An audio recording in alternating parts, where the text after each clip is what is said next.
I kind of want to begin by asking you about whether there is one God in the Bible. Because one of the most important Christian positions is that there is one God. In three persons, sure, but there is only one God.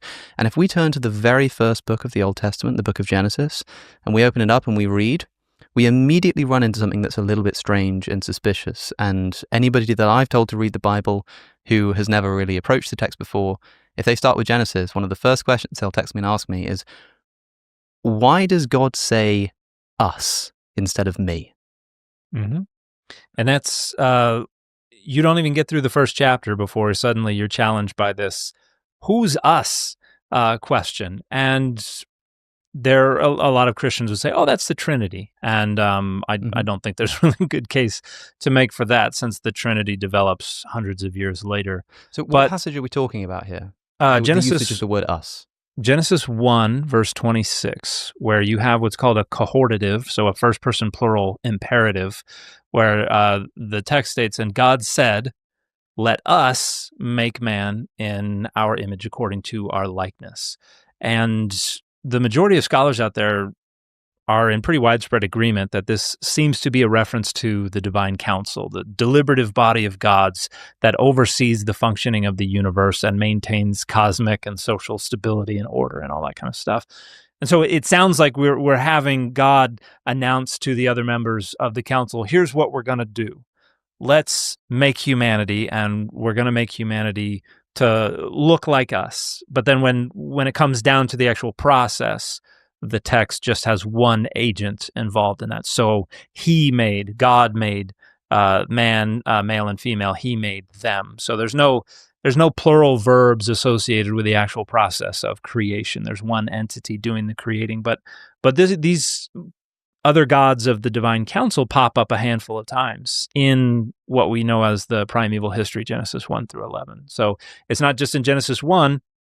You can then go to Genesis 6. We have the B'nai Elohim, the children of God, who come down and have children with human women. And B'nai Elohim, children of God, is a phrase that we find in other Northwest Semitic literature that refers to the other members of the divine council, the second tier of the pantheon, which is generally considered to comprise the offspring of the high deity and the high deity's consort.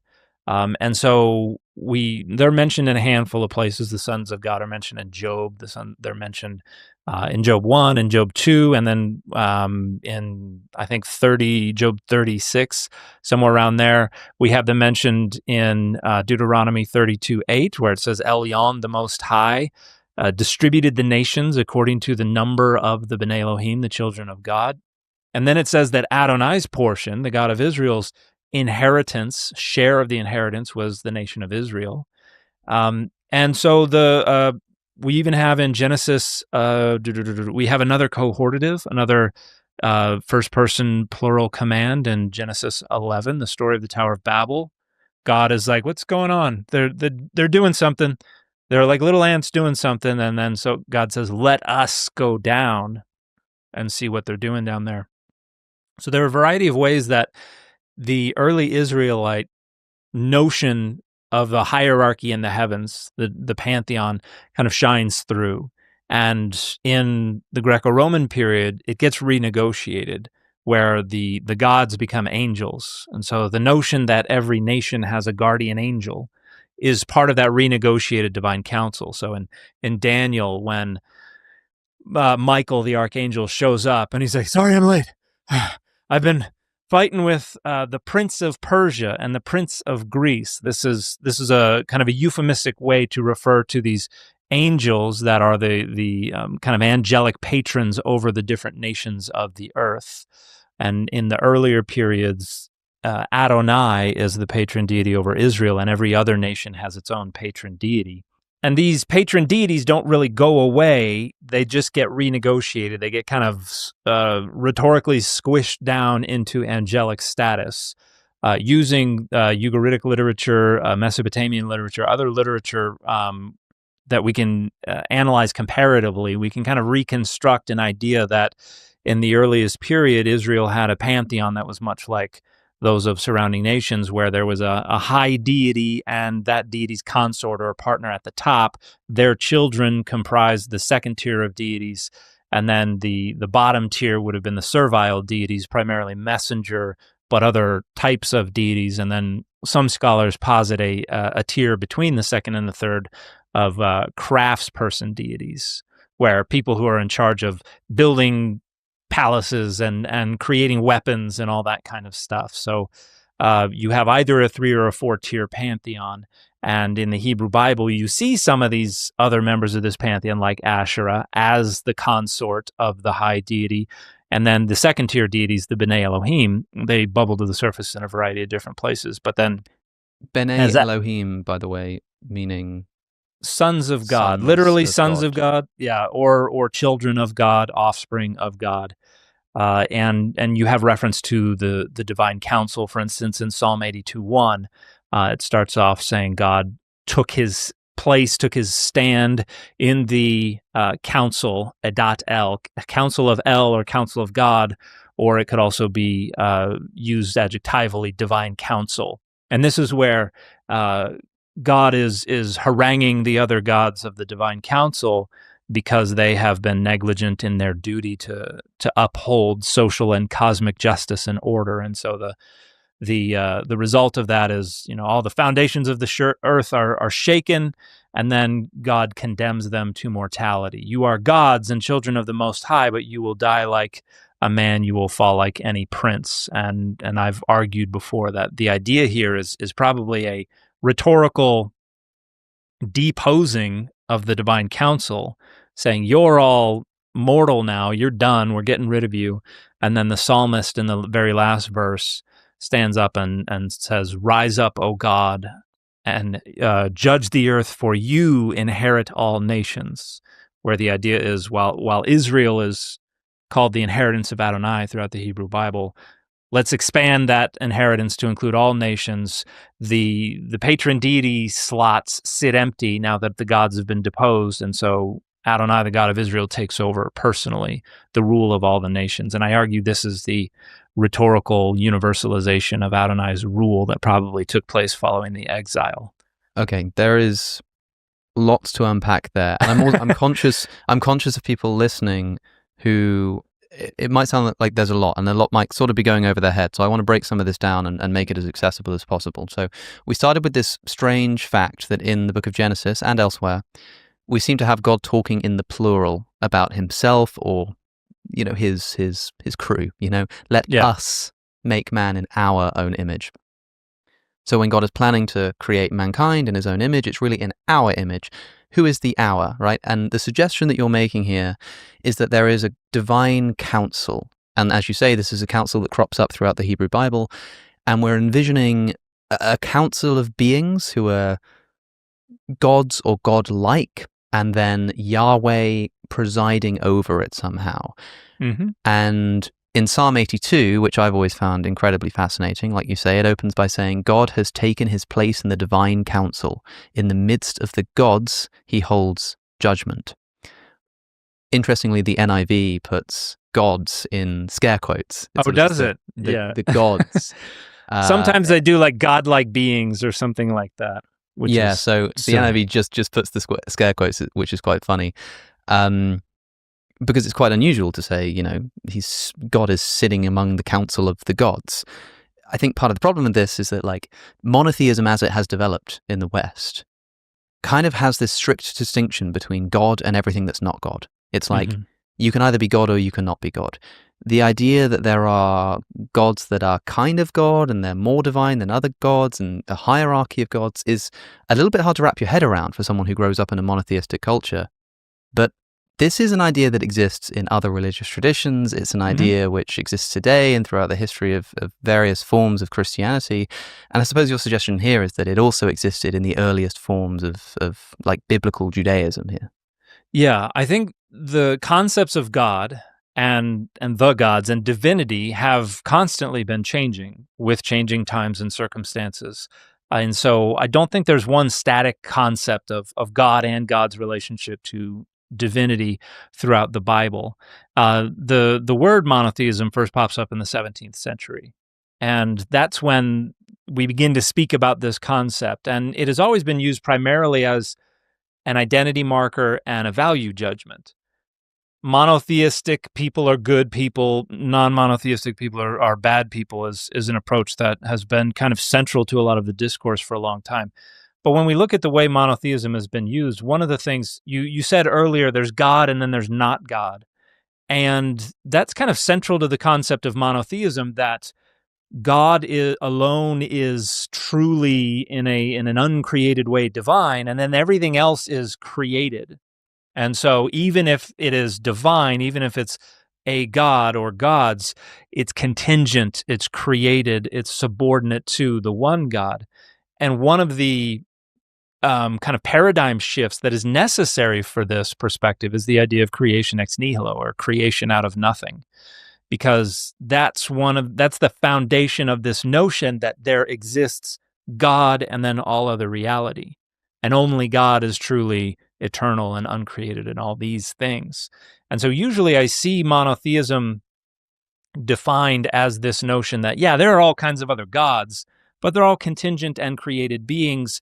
And the God of Israel is species unique, according to Michael Heiser's framework, or ontologically distinct or unique or something like that. And again, that kind of rests on a foundation of creation ex nihilo, because if the matter that was used to create the universe has always existed eternally as God has existed, then there is something apart from God that is just as uncreated and just as eternal. So that kind of compromises that interpretation of what monotheism is. And the problem is, creation ex nihilo is a philosophical and a theological innovation of the late 2nd century CE. It is Christians engaging in debate with Gnostics and with other Greek thinkers who first articulate around 170 CE. We first get the articulation of what we would recognize as creation ex nihilo. And it's precisely because these debates are about the morality of eternally existent matter and the rationality of the resurrection. You've got a lot of Greek philosophers who are like, why would you want this disgusting body back after it has died and decomposed or passed through the digestive system of an animal or something like that? Why would you want that back? That's gross. And Christians initially were like, well, a whole human being can be created from just a little bit of semen. And so, God can create out of very little. And at some point they made the leap to just say, you know what? God created the universe out of nothing. God can reconstitute a body out of nothing. Matter is all contingent upon God. And then we're off to the races regarding God's unique existence. But because you don't get that until the 2nd century CE, the idea of other gods all being created over and against the uncreated God of Israel, that's not really clearly expressed anywhere. So I don't think you have that in the Bible. I think you have places where you can read it in with less resistance than in other places. But I don't think there's any part of the Bible that clearly indicates that the other gods are created contingent beings. Because even if you have the idea that God created the other gods, you have that in Mesopotamia. You have that in Egypt. The great Cairo hymn of praise to Amun-Re praises Amun as the creator of all that exists, the creator of all the gods, and all existence bows down to Amun-Re, who's the Lord of eternity. And that's even more emphatically monotheistic rhetoric than what we find in the Bible, if we're going to call that monotheistic rhetoric. So I think once everything's situated historically, we don't see what people understand today to be monotheism in the Bible. And so I think it's not a helpful analytical framework to impose upon the Bible.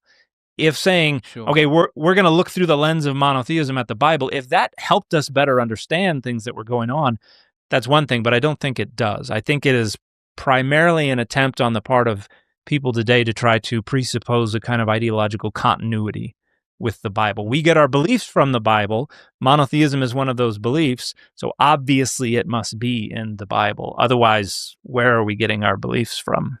I've got a few questions. One is about this creation ex nihilo thing. You say that the idea of God creating everything out of nothing only emerges in the Common Era.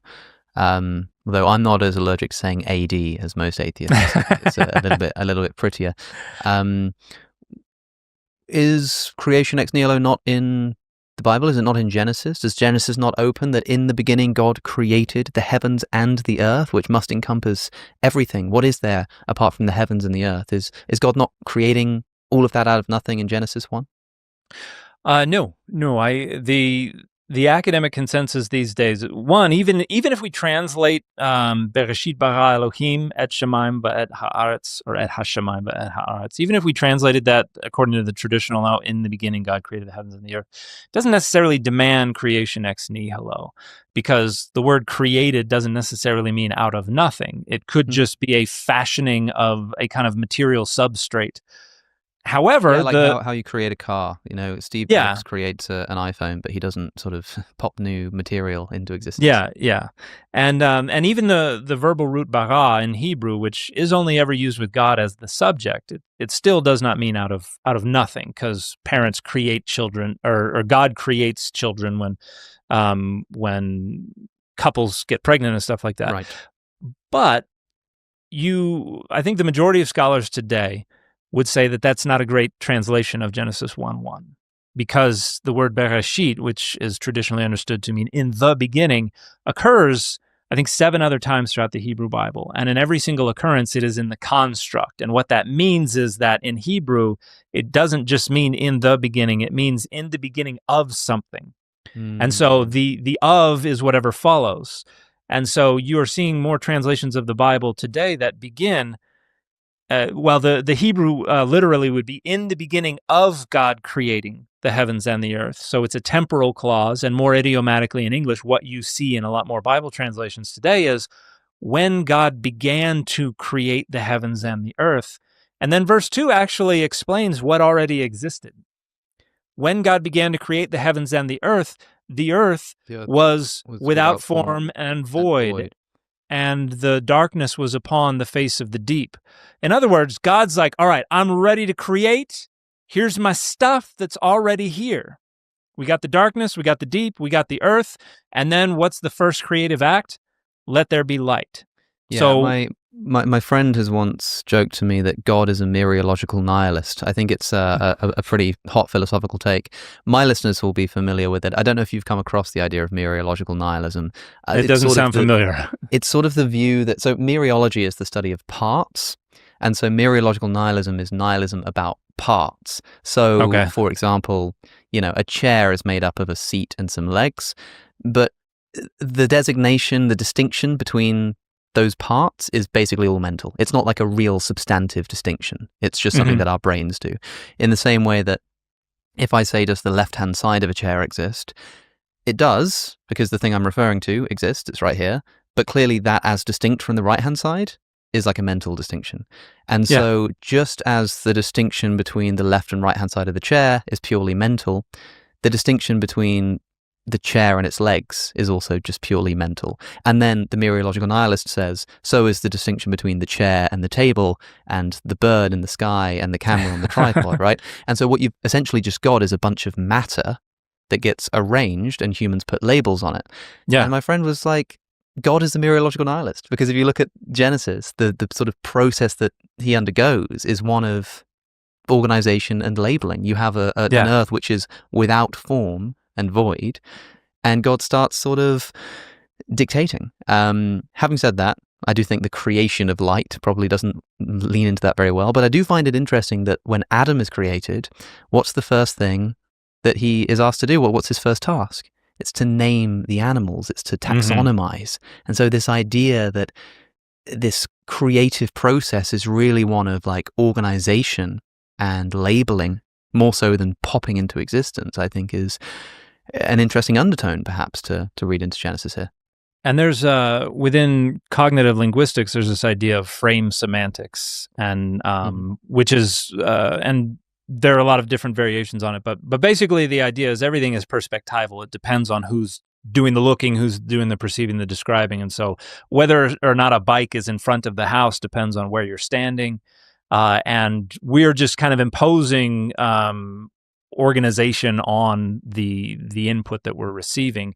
But there's a scholar named Ellen Van Wold who's a cognitive linguist who talks about Genesis 1:1, and her argument is that bara, the verbal root bara, doesn't necessarily mean to create, but to separate. And so what's happening here, because when God does create the light, it must be separated from the dark.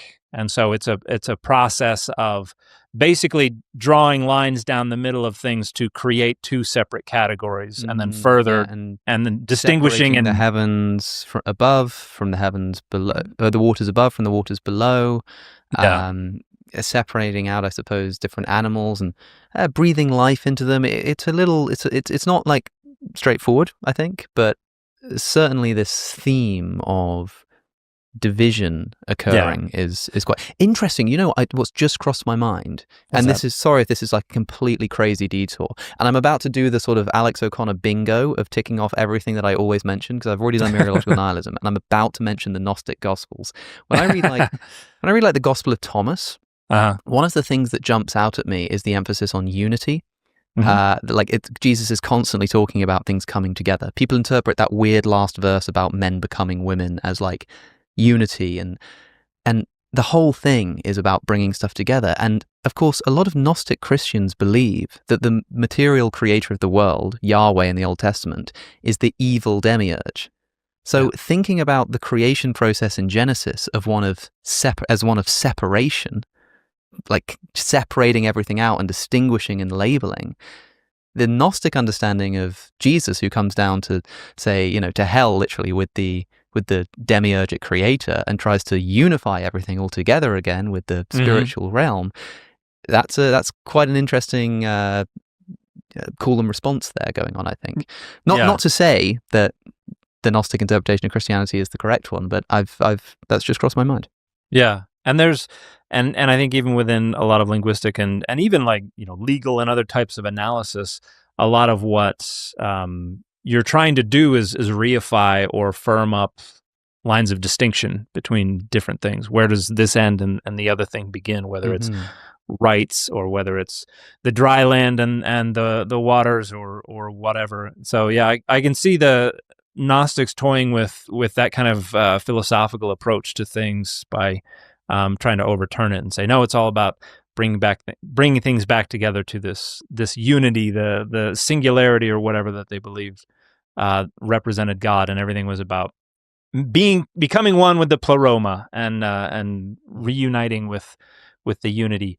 But so what we have in Genesis 1 is an indication that there's already stuff there, and so it's not really a question of creation out of nothing, at least in Genesis 1. And I don't know if you had plans to bring it up, but there are other passages that are commonly identified as asserting creation ex nihilo, and these are the comments I always get on my videos when I say this.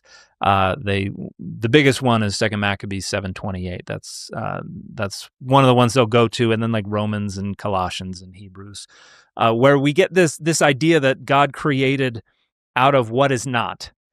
And so, for instance, in 2 Maccabees 7:28, the Antiochus, the fourth Epiphanes, is one by one killing the 7 sons of this mother, and she's exhorting each of them to have faith. And I think it's the last son. She says, I exhort you to look at the heavens and the earth and know that they were created out of what is not. And in Greek, it's either ek mi und onton or ek uk onton.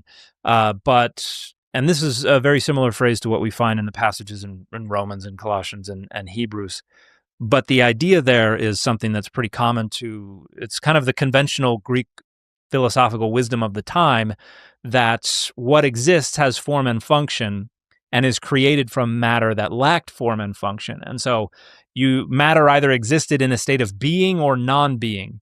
If it was in a state of non-being, that's that material substrate that is unformed, and that is the raw materials that are given form and function to become matter that is in a state of being. Yeah. And so it may seem that that's like a bit convoluted to people. They might listen to that and go, well, come on, if you're talking about creating something that is out of what is not, to say, oh, what is not just means like matter that hasn't been formed yet, that can't be what it means. I would ask people to just consider what they mean when they casually use the word like created or brought about, like when you say that, you know, you built a PC, or your dad built the house that you made, that you live in. If your dad built your house, you might think like, well, what like, where did it come from? And he's like, no, like he just built it out. There was no house there. Yeah. and he just created this house. Or, you know, maybe somebody created a car or whatever.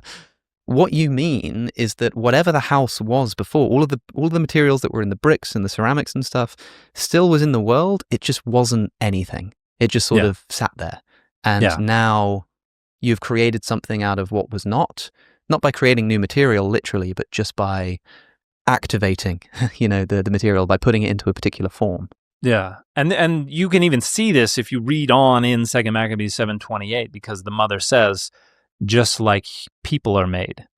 And we don't create people out of non-existence. And you see Xenophon and talks about the same thing, how parents will get together and they will create a child, ek mionton, or it might be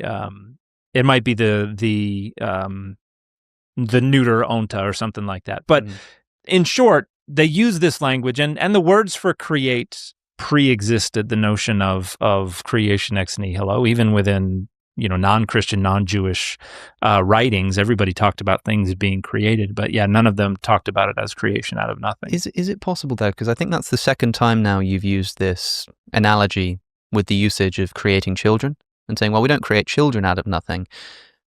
Is there not an argument to say that we kind of do? Because of course, like biologically, Homo sapiens creates another Homo sapiens, but within Christianity, the thing that makes someone a person is the breath of life. You know, you're not just your biological mechanism, but you've got this soul within you. And although, you know, sperm and egg creates the biological casing that you live in, your soul, the real you, the breath of life, that's not something that you just like grab from somewhere else and like put into a baby, right? Could that be the thing that's created out of nothing? I think there could be a case to make for that in certain periods, because around the 1st century CE, you actually see the idea that the soul or the spirit that is infused within the body pre-existed and was somewhere else. Like in the Dead Sea Scrolls, you have where somebody talks about may I be assigned a good spirit. There's spirits out there, and one of them's going to be assigned to my body when I'm born. And Origin of Alexandria talks about kind of drills down to the bedrock of this notion and promoted an idea of some kind of pre-existence, and was later posthumously condemned as a heretic for it. But I think you do see the notion that God is kind of the possessor of these spirits, or these spirits are kind of emanated from God. In Ecclesiastes, talks about the spirit after death going back to the God who gave it. So I think it would be an interesting argument to make. I would like to see what kind of data, what passages, what rhetoric could be adduced for both sides of it, because I think you see.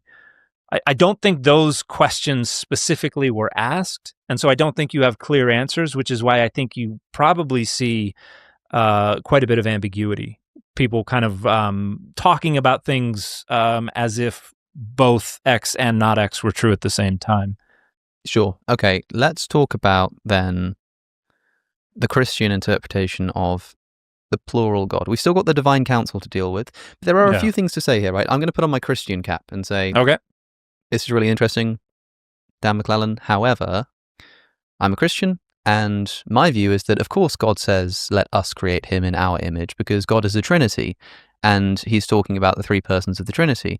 And it's usually the Father that does the creative stuff, like through the Son. You know, he creates the world through the Son. So that makes perfect sense of the fact that he says, let us create man in our own image, but then it's the one singular Father who does the creative act in the end. You know what I mean? Because it switches from the plural to the singular. Yeah. And yes, there is like this idea of the divine council that it might be referring to. But like in the book of Job, there's a divine council, and like Satan is one of the people on the divine council. So we're clearly not talking about divine emanations and beings like Yahweh, we're clearly talking about Yahweh having some kind of angelic council, given that Satan is a fallen angel, and the plural is because God is a Trinity. So normally what I start with is the argument that there's not really any evidence that the Trinity pre-existed. Well, even like I would say the 2nd century is the first time you get any idea of a Trinity in any way related to what we see from Nicaea. But certainly there's no evidence that is in the Hebrew Bible. And I get people talking about binitarianism and how certain scholars have talked about binitarianism. And there I think we have an idea of divine mediation, whether it's the Son of Man from Daniel or whether it's the angel, the Malach of Adonai.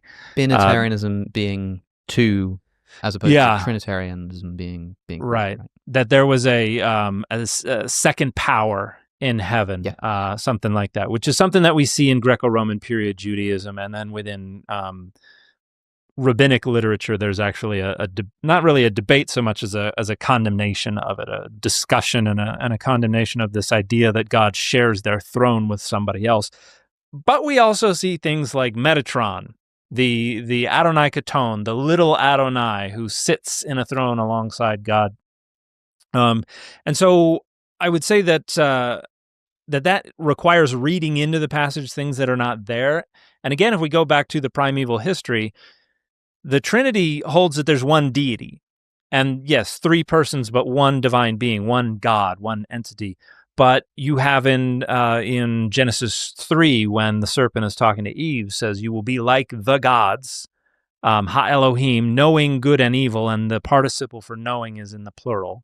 And you might say, well, that's referring to Adam and Eve. You will be like God in that you too will be knowing good and evil. But then in verse 22, 3:22, God goes, "The human has become like one of us." Yeah. And so we've got the plural again. And then when we get to Genesis 6, the B'nai Elohim, the plural again. And so there are definitely plural gods that have salience in the primeval history. And so saying, well, Genesis 1:26 is about the Trinity doesn't make the problem go away. Okay. Do you think it's, because I understand what you're saying, that there's no evidence that, let's say, that the people who put Genesis onto paper or whatever the hell they wrote it on, didn't have a Trinity in mind. But as a Christian, there might not be evidence separately, just looking at Genesis, that there's a Trinity there. But is it inconsistent for me as a Christian to say, look, I believe in the Trinity, and when I'm confronted with this mysterious passage in Genesis, it's at the least consistent for me to just say, well, that's the Trinity. There's no problem there for me. Well, I would wonder how you're making the decision that. Well, let me start over. Every other time God talks about themselves, it's in the singular. Why would it? Even when it would have, if the Trinity were there, God would have to be talking to. Given the concept of perichoresis, this idea that the multiple different persons converse with each other, even though they're supposed to share the same mind.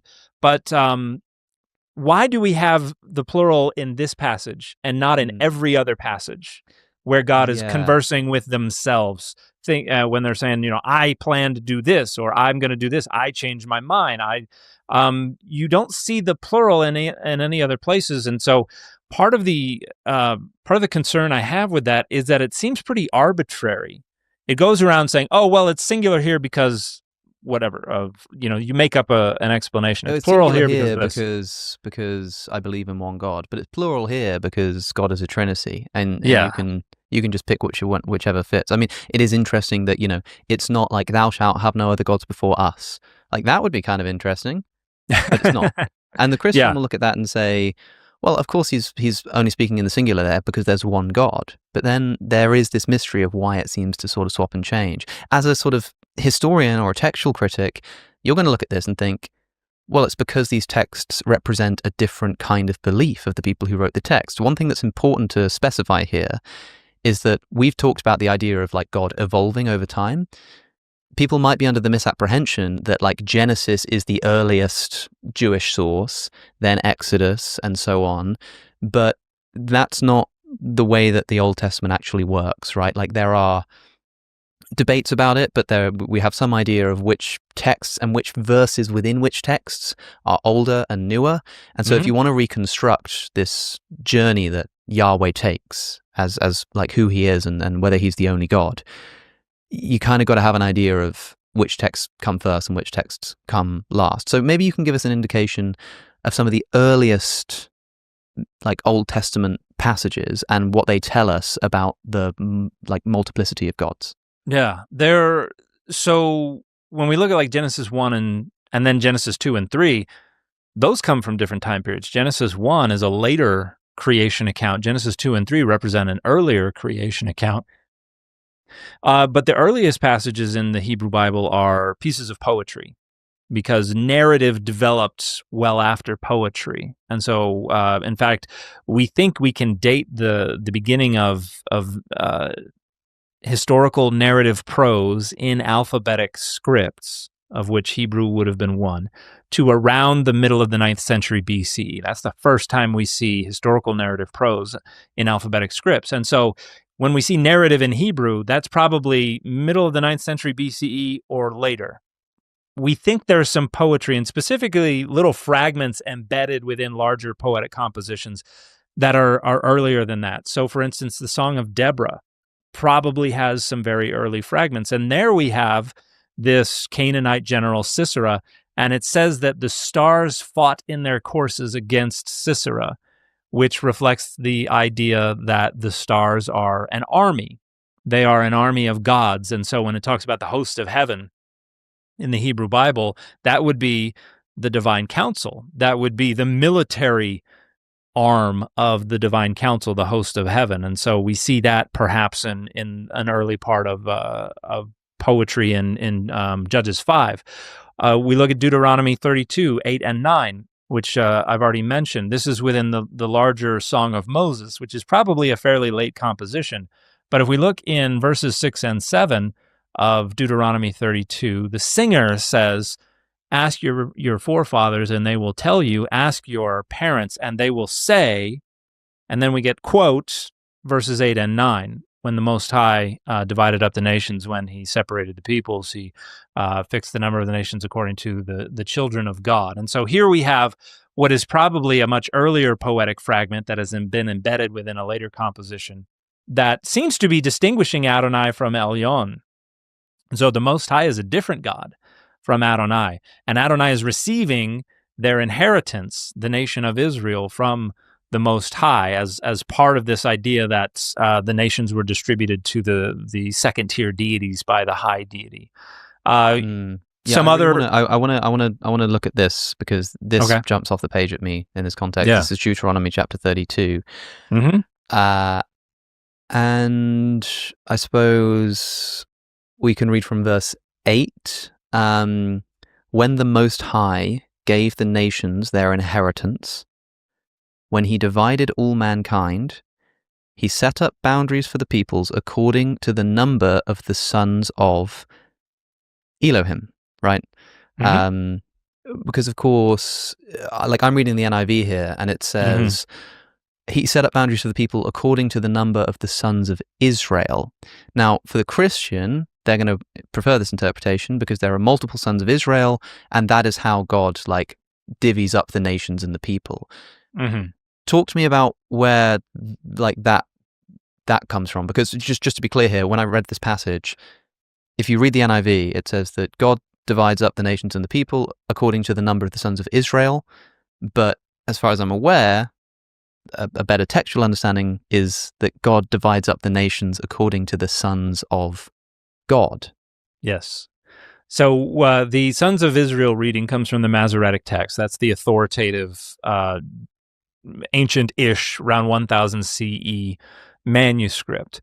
And in the Septuagint, which dates to about 1,000 years earlier, we have a different reading. It says according to, well, in the majority reading of the Septuagint, it says according to the number of the angels of God. But we also have some manuscripts And there's a scholar named Chris Hansen. She has identified a bunch of not only Septuagint, but even later Latin manuscripts where the reading is sons of God. And a lot of scholars recognize, hey, the translators of the Septuagint really like to take the Hebrew Elohim and translate it as angels. And so angels of God in those Septuagint manuscripts probably reflects a four logos source text that in the Hebrew said sons of God.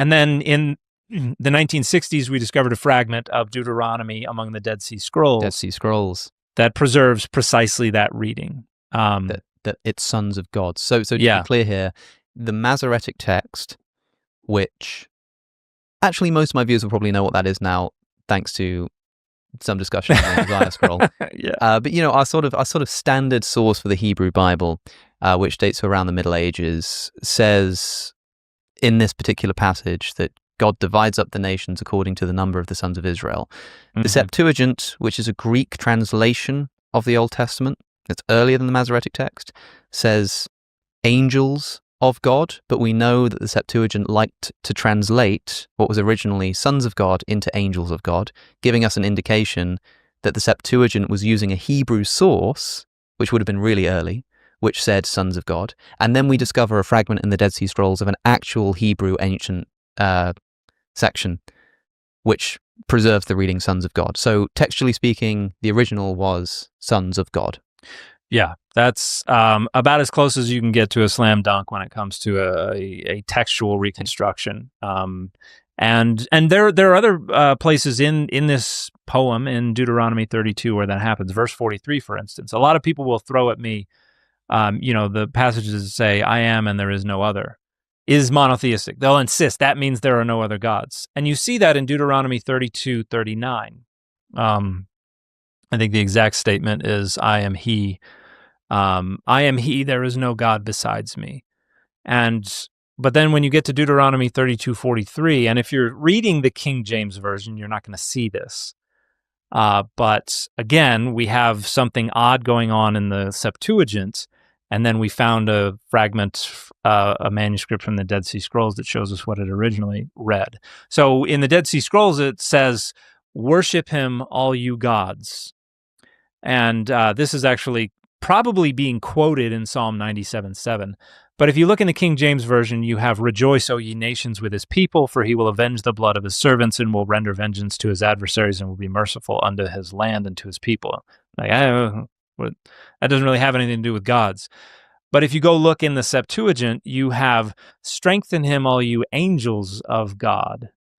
And again, Septuagint likes to translate Elohim as angels, but the Septuagint seems to double up the passage. It has two different takes on it. Kind of it has closer to the original take, and then it has something a little closer to the Masoretic text. So it was probably preserving two different variations on this tradition. And then the Masoretic text went one way, but we've recovered the Dead Sea Scroll fragment. And so already you can see, even anciently, there are folks who are uncomfortable with all these references to gods going on and are trying to edit them to try to mitigate not just the presence and the existence, but the function of these other gods. Okay, so we've got this fascinating passage in Deuteronomy where nations seem to be being assigned by the Most High. So whoever the Most High is seems to be divvying up like the world and its nations according to the number of the sons of God, meaning that like there are these sort of minor deities underneath the Most High, and the nations are split up amongst those deities. Yeah. And so Yahweh presumably is one of these deities, and Yahweh gets Israel. But other nations go to other gods. Mm-hmm. So the idea that we end up with here is that Yahweh, at least in this passage, is sort of given the land of Israel, but nothing else. So Yahweh is a local God. Right. Christians, again, are going to listen to that and go, no, Yahweh is the singular God of all people. Yeah. So the first piece of evidence they might give to say that is, you've already mentioned it, God says, there are no other gods beside me. In the same passage in Deuteronomy, he says, like, I am he or whatever, I am God, there is no other. He doesn't say I'm the best. He doesn't say I'm better than anyone else. He says I am the only one. Yes. And this is and I can talk about two things. One, there are data elsewhere in the Hebrew Bible that are supportive of this interpretation of Adonai as a territorial deity. And we can get to that in a second. But the there are no other is also kind of territorial rhetoric. And Nathan MacDonald is a scholar out of Cambridge who's written a wonderful book called Deuteronomy and the Meaning of Monotheism, where he goes into a very close reading of all these texts as they exist in Deuteronomy to talk about what seems to be going on here. And the language of there is no other or there's none besides me, he shows that in other places where this is used, it is limited by the rhetorical scope. Like it always has to do with whatever the context is. Like there's somebody who's in a tent and the question is, do you have a sword? And he says, there is none.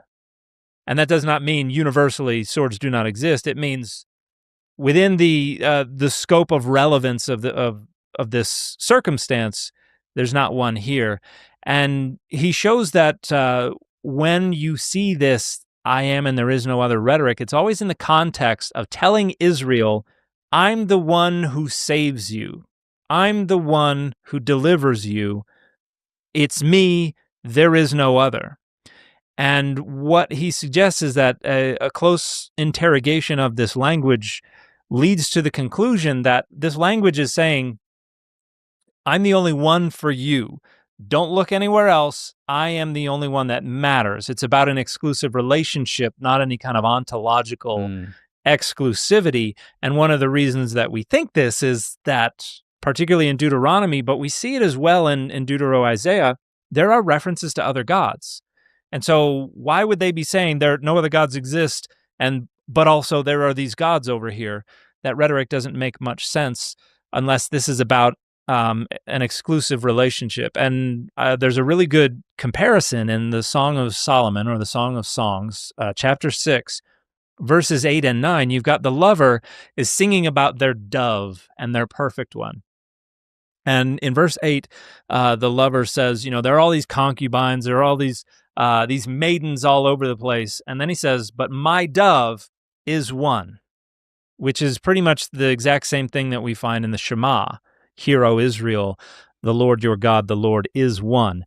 And in the Song of Songs, the statement is very clearly not to say that my dove is the only woman who exists. It's to say, as far as I'm concerned, this is the only one for me. This is about an exclusive relationship. Yeah. And again, the problem with all of this is we began by talking about bias, right? And anybody is capable of reading in an interpretation to a text. And I understand that people are going to listen to this and God is going to say, there is no one besides me. I am God alone. There is no one beside me. And here are we saying, well, what he really meant was like he was sort of using hyperbole and he didn't actually think they didn't exist. He just thought he was the best. And they're going to say, you're just reading all of this into the text. Two things I kind of want to note here.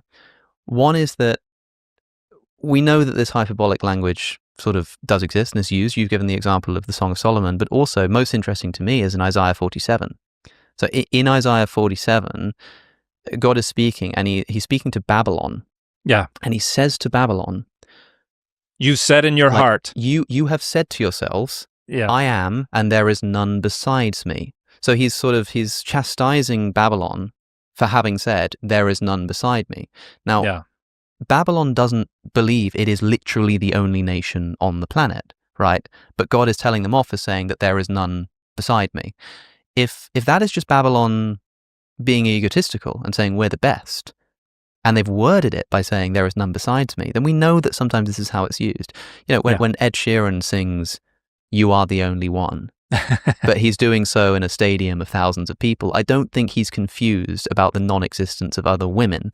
I think it's quite clear that he's speaking poetically, and it seems like a similar kind of thing. Again, I want to stress this, at least might be happening here, because Christians are going to say, no, like sometimes it's used like that, sometimes it's not, but at the very, very least, it opens up the door to the idea that there are multiple gods. So what I'm trying to say here is that this verse where God says there are none beside me, we're not trying to say here that this proves like polytheism in the Old Testament. Instead, at least what I'm interpreting this as is, if we think for other reasons that there are multiple gods in the Old Testament, and you point to this verse where God says, I'm the only one, as a rebuttal, that rebuttal doesn't work because we've shown that that language is used elsewhere to not mean the same thing, right? I think I just want to just basically make that clear to people listening. Yeah, and that's not the only place that occurs. You have it in Zephaniah as well. It's either Nineveh or Moab where they say the same thing. You have said in your heart, I am, and there is no other, which is, and the nation is not saying nobody else exists. They're saying I'm the only one that matters for my constituency, for my people. And you also have very similar rhetoric, and this is the rhetoric of incomparability. That's what scholars refer to this as, because you have very similar rhetoric going on in other literature. But you also have in Deutero-Isaiah the idea that the gods are nothing and less than nothing. But if you look in other parts of Deutero-Isaiah, it talks about how the other nations before me are nothing and are less than nothing. Or the manufacturers of idols are nothing and are less than nothing. And so the rhetoric that gets appealed to regularly as indicating God is asserting sole existence is used in reference to other entities where it is very clearly not asserting sole existence. So again, there's, as you're saying, there's not really a good case to make that we should be interpreting these passages as asserting the non-existence of the other gods. Now, as I say, I'm this lays squarely outside of my expertise, and I would quite like to have someone on the show to I guess defend monotheism in the Bible. I know you've had a back and forth with Gavin Ortland about this recently. Yeah, in fact, I owe him a response, I think, but right, I would be open to sort of going back and forth, or maybe the two of I don't know if you like debates in the sense of being together. Maybe I should. I think conversation. I think a conversation, a discussion is, I'm perfectly happy to do that, even if it gets a little debatey, but the idea of a formal debate, that's what I'm kind of allergic to. So, but I would love to talk with Gavin about this because he's brought up some stuff that I need to respond to. But I think he makes a thoughtful and a sincere case for his position. But I still think it is motivated by protecting the dogmatism, the monotheistic belief. Well, one thing that Gavin points out is that, like in 2 Kings, for example, in 2 Kings chapter 19, verse 18 onwards, we have, "Truly, O Lord, the kings of Assyria have laid waste to the nations and to the lands and have cast their gods into the fire." Mm-hmm. So he's referring to the other gods of these other nations. And then says, "For they were not gods, but the work of men's hands, wood and stone. Therefore they were destroyed." So it's talking about idols here, wood and stones. Like, these gods of other nations, they were not gods.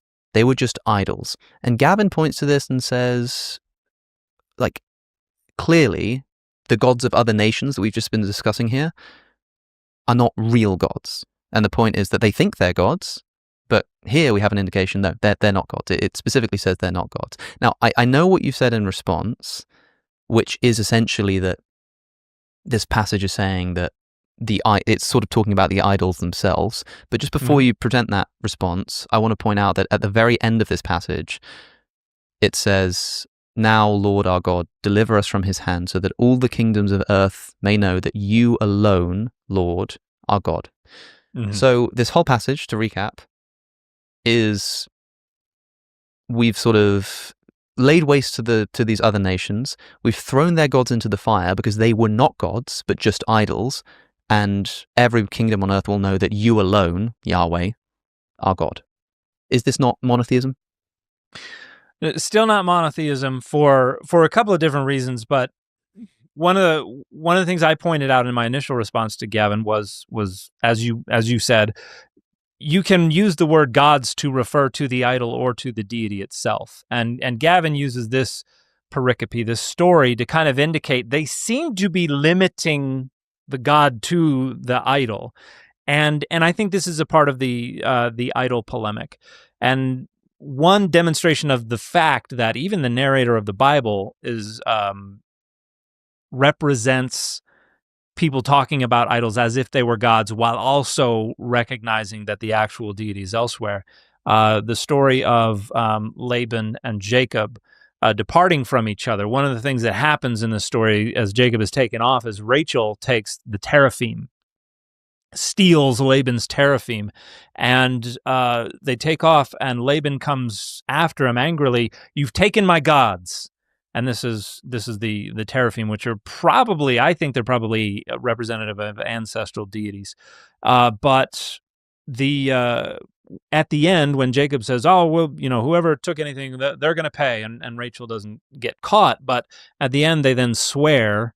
They have this oath that they swear, and Laban has them swear by the God of Jacob and the God of Nahor, which would be Laban's deity. And they're not the same deity. Some people interpret it as the That's same what I was deity. about to ask. Is it not like in the way that Jesus would say, "Your God and my God," and something like this, and they're talking about the same God? The verb's in the plural. When it talks about, and let me, I'm trying to remember exactly what passage it's in. It's in Genesis in the 30s somewhere. But he says, "Let them judge between us." So the God of Abraham and the God of Nahor are discussed in the plural. And so we've got Laban talking about his gods in reference to these idols, but then we've also got in the very next scene Laban talking about the God of Nahor that he's swearing by, which is obviously not the idol that he no longer possesses. He's got to be swearing by the actual separate entity that the idol only indexes. Now, when we get into the idol polemics, I was pointing that out, and Gavin responds by pointing to this passage where they seem to be suggesting that the other nations are limited to idols as their gods, and I think this is still part of the same rhetoric. The idea is we're denigrating the other gods, whether we're saying they're nothing and less than nothing, or whether we're calling them gilulim, which would mean shit gods. We're just denigrating them. And so if, Sennacherib comes through and destroys all these other nations and their gods were not able to save them, it kind of fits the rhetoric to just be like, well, I guess their gods were just those pieces of wood and stone. They were impotent. They were unable to do anything. And so it fits the rhetoric without necessarily reflecting this sincere belief that those idols were not intended to index deities that actually existed elsewhere. And something else I point out is that even Paul says an idol is nothing in the world, and Paul denigrates the idols. But then there's another part where Paul says when they worship idols, they're actually worshiping demons, gods that they did not know. So and the idols are nothing, but the thing that the idols represent are still something. Yeah, and so that we see that earlier in the Hebrew Bible. We see it later when we get down to the New Testament. It doesn't make sense to me that suddenly and for just temporarily they would decide, okay, we're actually for a couple of centuries we're just going to think that the idols are all there are and there are no other gods. So I think if we're trying to take seriously that this is rhetoric, this is, I think too many people try to think of the biblical text as somebody's like manifesto of what I believe. It's not. It's rhetoric intended to achieve a certain purpose. It's not necessarily a reflection of what these folks believe down at the bedrock. And so I think it's a thoughtful argument. I think it's clever. I don't think it demonstrates that they thought the other nations had no gods. I think it demonstrates that they wanted to mock and deride the other nations by saying, ha ha, all your gods all got chopped into pieces and burnt. Ha ha ha.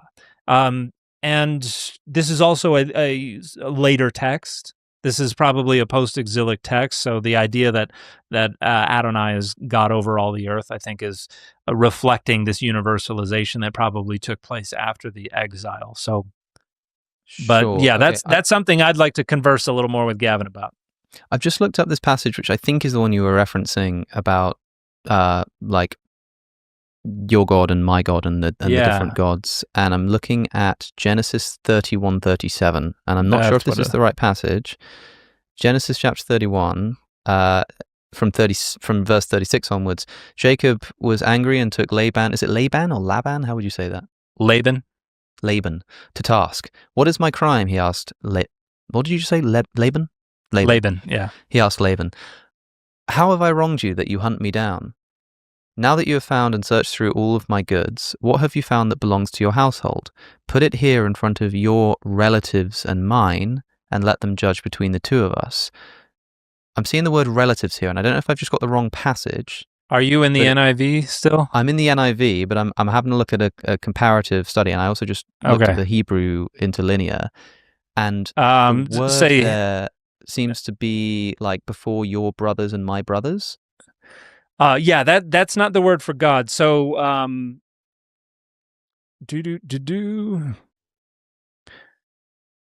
on, let me found the knot. I think you've got to go back to verse 32. It starts but if you find anyone who has your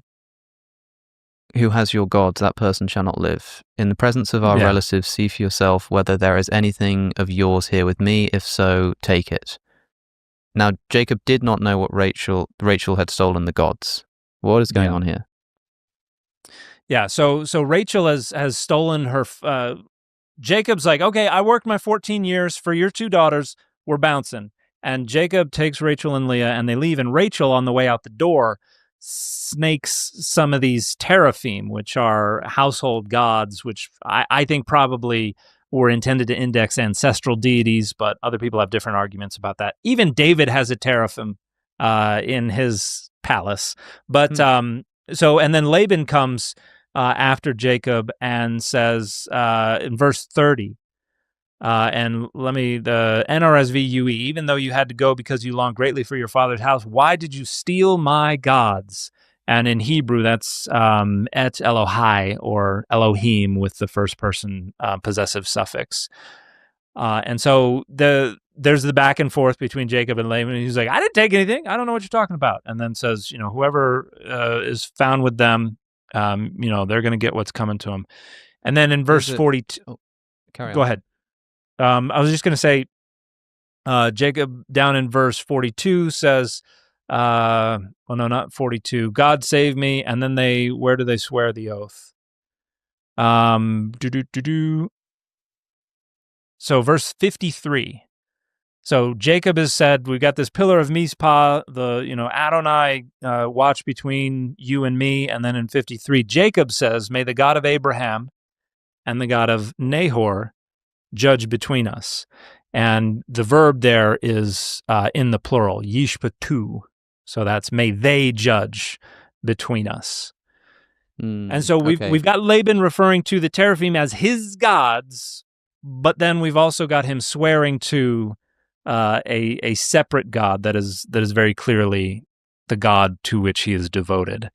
There's also a really interesting passage in the book of Exodus, which, again, my listeners will be quite familiar with the discourse around slavery in the Old Testament, and in the context of talking about slaves in Exodus 21, there is this idea that if you buy a Hebrew servant or slave, then you let him go free in the 7th year. If he comes alone, he goes alone. If he has a wife when he comes to you, then she goes as well. But if you give your slave a wife while he's your slave, then he goes free and the wife doesn't. And if there are children of that marriage, then the woman and the children still belong to the master. It's only the male that gets to go after 7 years. Women aren't let go after 7 years, and wife and children from the slavery aren't allowed to go free too. However, if the man decides that he wants to stay with his wife, then he can become a slave for life and thereby stay with his life. And the way he does this is Exodus 21, verse 5. If the servant declares, I love my master and my wife and my children and do not want to go free, I've always found it funny how they put the word master in there, as if it can't just be the wife and children motivating him to stay as a slave. It says, then his master must take him before the judges in the NIV. He shall Yeah. take him to the door or doorpost and pierce his ear with an awl. Then he will be his servant for life. So there's this weird ritual where he's taken and has his ear pierced like he's cattle. And if he wants to stay a slave for life, then he's taken before the judges, right? So who are the judges? The word there in Hebrew is Elohim, Ha Elohim. And we have the same thing going on in the next chapter, in chapter 22. And this is another ritual. If you go to verse 8, if the thief is not caught, the owner of the house shall be brought before Ha Elohim to determine whether or not the owner had laid hands on the neighbor's goods. So this is a situation where you don't have evidence, you don't know, and so you've got to bring the accused to a place where they're going to swear an oath, basically. And then it says, this is mine, the case of both parties shall come before Ha Elohim, and the one whom Ha Elohim condemn, again, in the plural, shall pay double to the other. And so I imagine if you're in the NIV still, it probably says judges there as well. Yeah, it has a footnote and says, or before God, or who God declares. It's God singular, of course.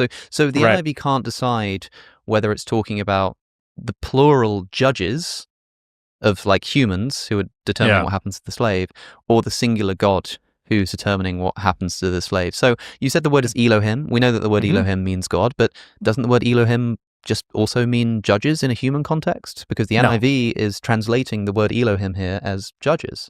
Yeah, no, that's a misreading. Elohim never means judges.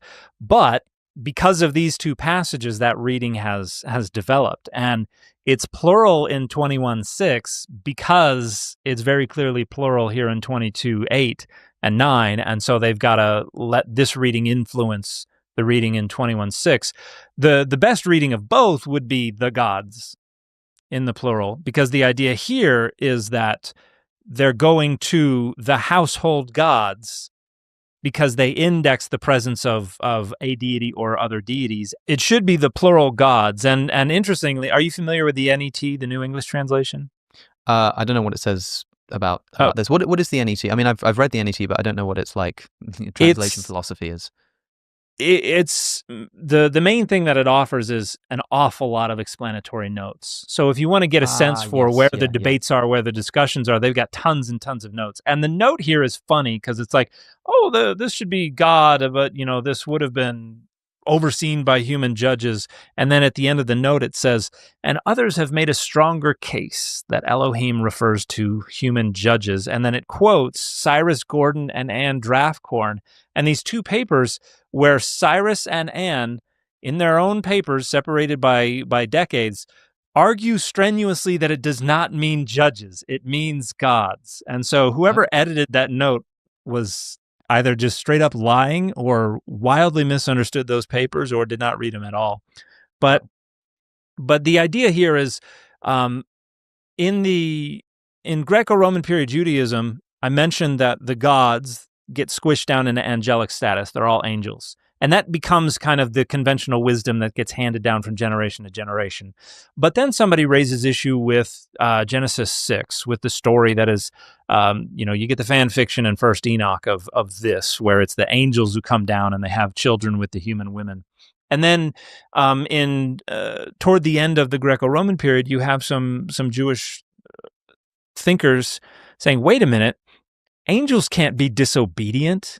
Angels aren't sexually compatible with humans. What's going on here? And so you have a human reading of Genesis 6 that pops up. And they say, well, no, these are humans. The B'nai Elohim is a reference to the line of Seth. So these have to be humans. And so now a human reading of Elohim becomes a possibility. And this, I think, kind of cascades down through the generations as the interpretive lens that we're then going to turn on Psalm 82. We're then going to turn on to Exodus 22. And this idea develops that Elohim is based etymologically on a verbal root that means to be mighty or to be strong or to be powerful. And so Elohim must mean powerful ones, or it must be used honorifically to refer to judges. And the only way they can make sense of this ritual where the person, whether it's the accused thief or it's the slave who wants to stay on in their master's house, they've got to come before Ha Elohim. They're like, well, let's pick the Judges reading. Maybe that one will work out.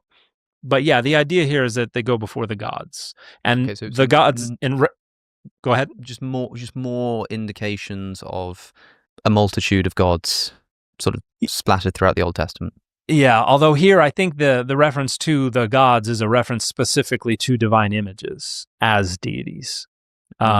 Just like in Exodus 20, verse 3, you shall have no other gods before me. That is, most scholars agree, in the earliest circulation of that text, the idea was probably referring to no other divine images, no other gods, qua idols or divine images in my presence in the temple, or something like that. Interesting. Yeah, I mean, one of the surface level indications of what they call henotheism, which is the view that there are multiple gods but one main god. So the other gods do exist, but they're not the ones to be worshipped, is the idea of God saying, not I'm the only God, but you shall have no other gods before me, for I, the Lord your God, am a jealous God. Who are you jealous of if these other people don't exist? It seems like jealousy doesn't have something to attach itself to. Now, again, of course, Christians just interpret this verse differently, but it's worth noting that we have these indications which are worth exploring. And as I say, I want to hear the other side, and maybe we can set up a discussion with someone like Gavin or maybe someone else, I'm not sure. Yeah.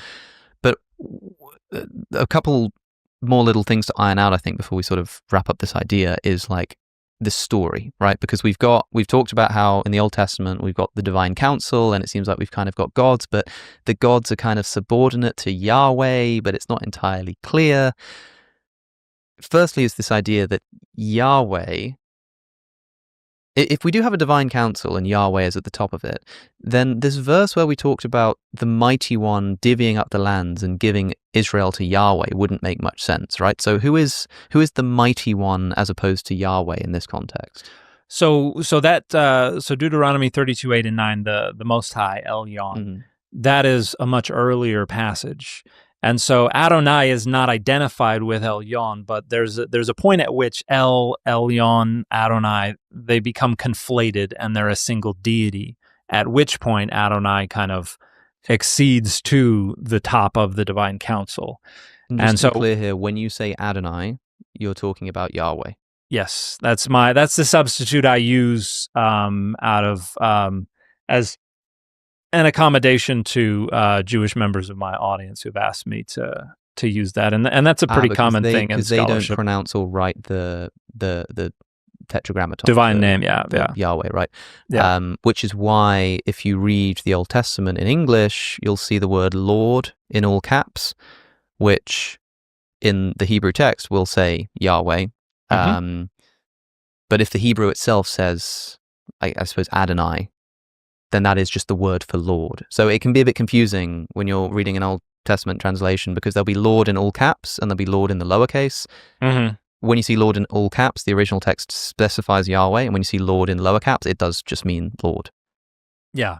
Although the word Adonai is a specific form. It's actually the plural with the first common singular possessive suffix. So it's literally my lords, is what Adonai is. Adoni would be my lord. Oh, right. Adonai would be my lords. But yeah, that's the substitution that begins in like the 1st century BCE. And then I actually have an entire episode with Justin Sledge from Esoterica on the history of Yahweh, which weirdly, it feels like we're kind of doing a history of Yahweh here as well, but like it's gone in a completely different direction. But there is still this trajectory that happens, because we start with Yahweh being like potentially subordinate to the Most High. And then somehow this changes to either Yahweh like swapping places and being the sort of main god above the council, and then eventually the idea develops that Yahweh is like the only god in Christianity. So how can we like trace this trajectory? That's actually that might be the topic of the next book that I write. Because in fact the first book that I proposed as a trade book that became the Bible says so, was a book tracing the development of the concept of God from the earliest recoverable layers down to the Trinity. And so, tracing it would require, one, chronologically ordering the literary layers of the Hebrew Bible, figuring out what's early, what's late, and then accounting for diachronic and synchronic difference. How do things change from time to time as well as from place to place? And developing an account for why it is that these things are changing. And a lot of it has to do with responding to crises. The exile was a significant crisis, and the way that God was understood changed an awful lot following that. In fact, I think the exile, you're talking about the Babylonian exile. The Babylonian exile, yeah. When does that happen and what happens? So that's 587 BCE to about 539 BCE, and that is where Jerusalem is conquered by the Babylonians, and the majority of folks, at least the majority of the elite, are forcibly exiled to Babylon, scattered around Babylon. But then when the Persian Empire conquers Babylon in 539 BCE, Cyrus the Great then allows the Judahites who want to return to Jerusalem. And then we get the rebuilding of Jerusalem, the rededication of the temple, and Second Temple Judaism begins there. Mm-hmm. But this crisis of exile results in a lot of renegotiation of who God is and what God's relationship is. Because remember, if in a pre-exilic setting, God is limited to the nation of Israel, if you get exiled to another nation, you can't worship God. What are you going to do? And so this is why we have Daniel is praying in the direction of Jerusalem. This is why you have in the Psalms, the Babylonians ask them to sing one of the songs of their land, and they said, "Who can sing the song of Adonai in a foreign land?" We've got a bunch of indications that Adonai is not accessible outside of Israel until you get folks like Ezekiel. What is his vision of? God suddenly has wheels. God's going around in their Dragula with their wheels and their platform and everything. We've mobilized the divine throne. Whereas in Psalm 82, the idea is all the gods of the nations get sued and get deposed, and now God is going to take over their seats on the divine council. So you got that's a crucial part of the development, right? Because we referenced this earlier, and I was hoping this is where we would land, is that we've got kind of divine council going on, Yahweh is somewhere mixed up in there, and then Psalm 82 has the divine council, and the divine council is condemned, right? Something has gone wrong, and God presides in the great assembly, rendering judgment among the gods. And he says of these gods, they walk in nothing, they understand nothing. They know nothing, they understand nothing. They walk about in darkness. All the foundations of the earth are shaken. I said, you are gods, you are all sons of the Most High. So again, this Most High, and then the sons of the Most High being this these other gods. But you will die like mere mortals. You will fall like every other ruler. And then it ends, rise up, O God, and judge the earth, for all the nations are your inheritance. All the nations are your inheritance. How does this all come together? It seems like Psalm 82 is describing a transition. Because remember earlier, it's like the nations are all divvied up according to the different sons of God. And now he's saying, I've called you sons of God, but you will now die like mere mortals. Rise up, God, and all of the nations are your inheritance. As if to say that inheritance of those nations is no longer split up amongst those gods. Those gods have been demoted, one God elevated, and all the nations are now yours. Yeah. Tracking this trajectory in the Babylonian exile from Jews believing that Yahweh is like a localized Israel God to being the God of all nations, which is probably a response, as you say, to the fact that they've literally been exiled. I mean, you've got to understand the importance of the location of Jerusalem to Jews, Absolutely. The location of the temple, the religious rituals that have to be performed in the temple. When Jesus speaks to the woman at the well in John's Gospel, she says, you Jews say we have to worship at the temple. The temple is incredibly important. And so if you get kicked out, then what are you going to do? So this episode I did with Esoterica, his assessment is that the Jews were exiled as I think he calls them Yahwists essentially, and they come back as monotheists. That's kind of the conventional wisdom. It has been for decades now that the exile is what provides the catalyst for monotheism, that God is the only God that exists. But there are cracks forming in that foundation, because not only within Deutero-Isaiah, which is supposed to be the quintessential monotheistic assertion in the Hebrew Bible, but in the later literature, the Greco-Roman period literature, the Dead Sea Scrolls texts, even in the New Testament, we kind of go back to talking about all these gods. Only they're angels now, but they're still considered divine beings. They're still considered sons of God and sons of Elyon. And there are even some humans who are exalted to divine status. So if the Judahites return as monotheists, they did not stay monotheists very long, because they go right back to talking about the other gods. And I tend to think that there's a better reading of Deutero-Isaiah, Isaiah 40 through 55, which understands this as the rhetoric of incomparability, and is just saying, like the same rhetoric that is used in Deuteronomy, I'm the only one that matters to you, speaking to the Judahites. And so I would suggest that monotheism, as the word historically has been understood, requires creation ex nihilo. And so we can't really talk about monotheism existing in the way we have used the term until the end of the 2nd century CE at the earliest, because you still have gods. Even down into the New Testament, you have references to other gods. And so that was the convention in the quickly. What well, other gods? What are you referring to there when you say the New Testament refers to other gods? So they are, remember, the angels and the demons are gods. So, for instance, when Paul talks about how when they worship the idols, they're worshiping demons, he quotes Deuteronomy 32:17, which is in our Song of Moses, and it's a reference to, and it talks about how they worship Shedim, which doesn't mean demons, but was translated that way in the Septuagint. And the very next clause, which is in apposition to the demons, it says, gods they did not know. So they worship Shedim and not God. Gods they did not know, newly arrived, and all that kind of stuff. So Paul is referring to this passage in Deuteronomy 32:17 when he refers to the subject of idols as demons. And in the Septuagint, they are also referred to as thei, as gods. And so Paul seems to recognize that these demons are gods. That would be how everyone around them would have understood gods. That's how the Dead Sea Scrolls and other Greco-Roman period literature refers to gods and demons. And then you also have references to other principalities and powers and thrones and things like this, which is usually understood to mean either angels and or demons.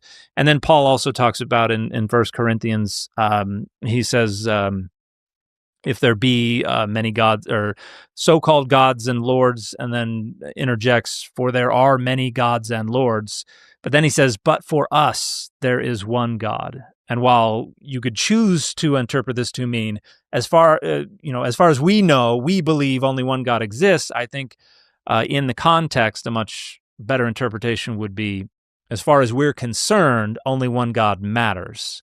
We have this exclusive relationship. There's all those other angels and demons and what have you, but as far as we're concerned, only one God matters.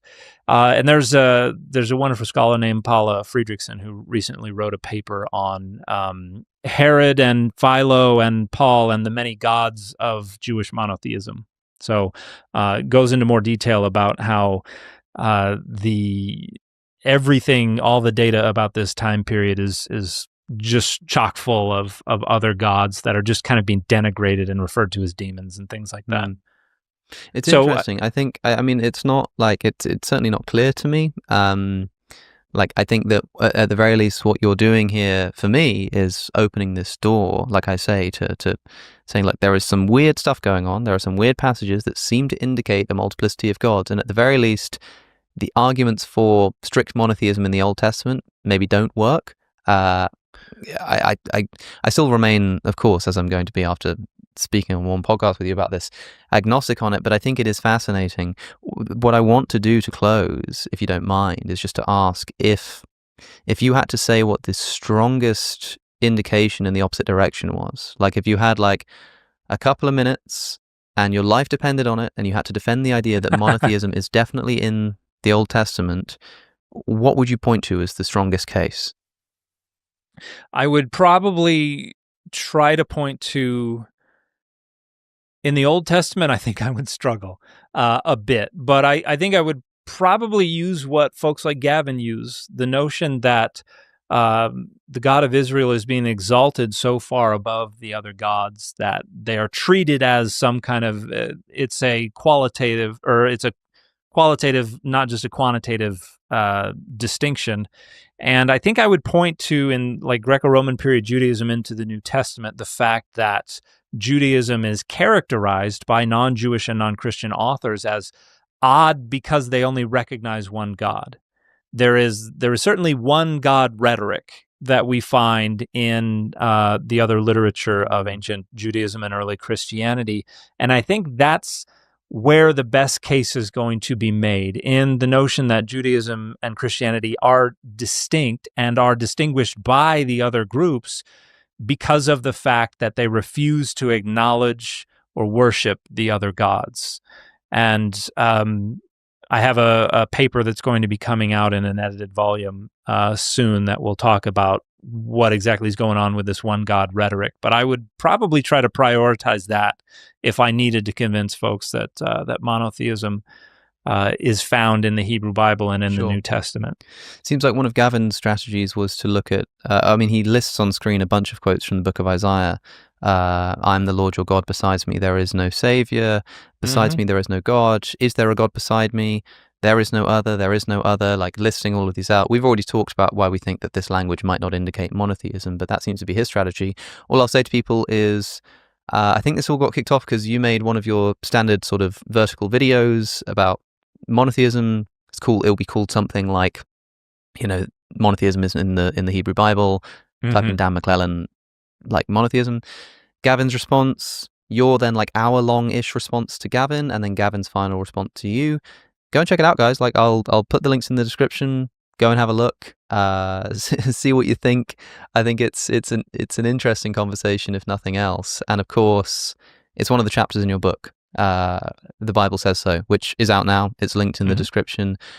And as should be obvious to anybody, any one of these chapters just has an endless pit of biblical scholarship to dig into, but also interesting and problematic verses to explore. So lots more to do here. And hopefully at some point in the future, we can set up a conversation, maybe with Gavin, or at the very least, I can have someone on my show to defend the alternate hypothesis. But I hope people have found this interesting, and Christians found it challenging without being super frustrating, because they're looking at me going, why are you not bringing this up? Or how have you missed that? Or that's not what the Hebrew means. Sorry, everybody. I'm doing my best, but we'll try to be fair over the long run by giving everyone a voice here. So thanks for, it's the second time you've come on the show. So not least also considering the contributions you made to my discussion on the Isaiah scroll. You've given a lot to this channel, so I appreciate your time, and I hope people go and buy the book and all of that good stuff. But thanks again for coming on.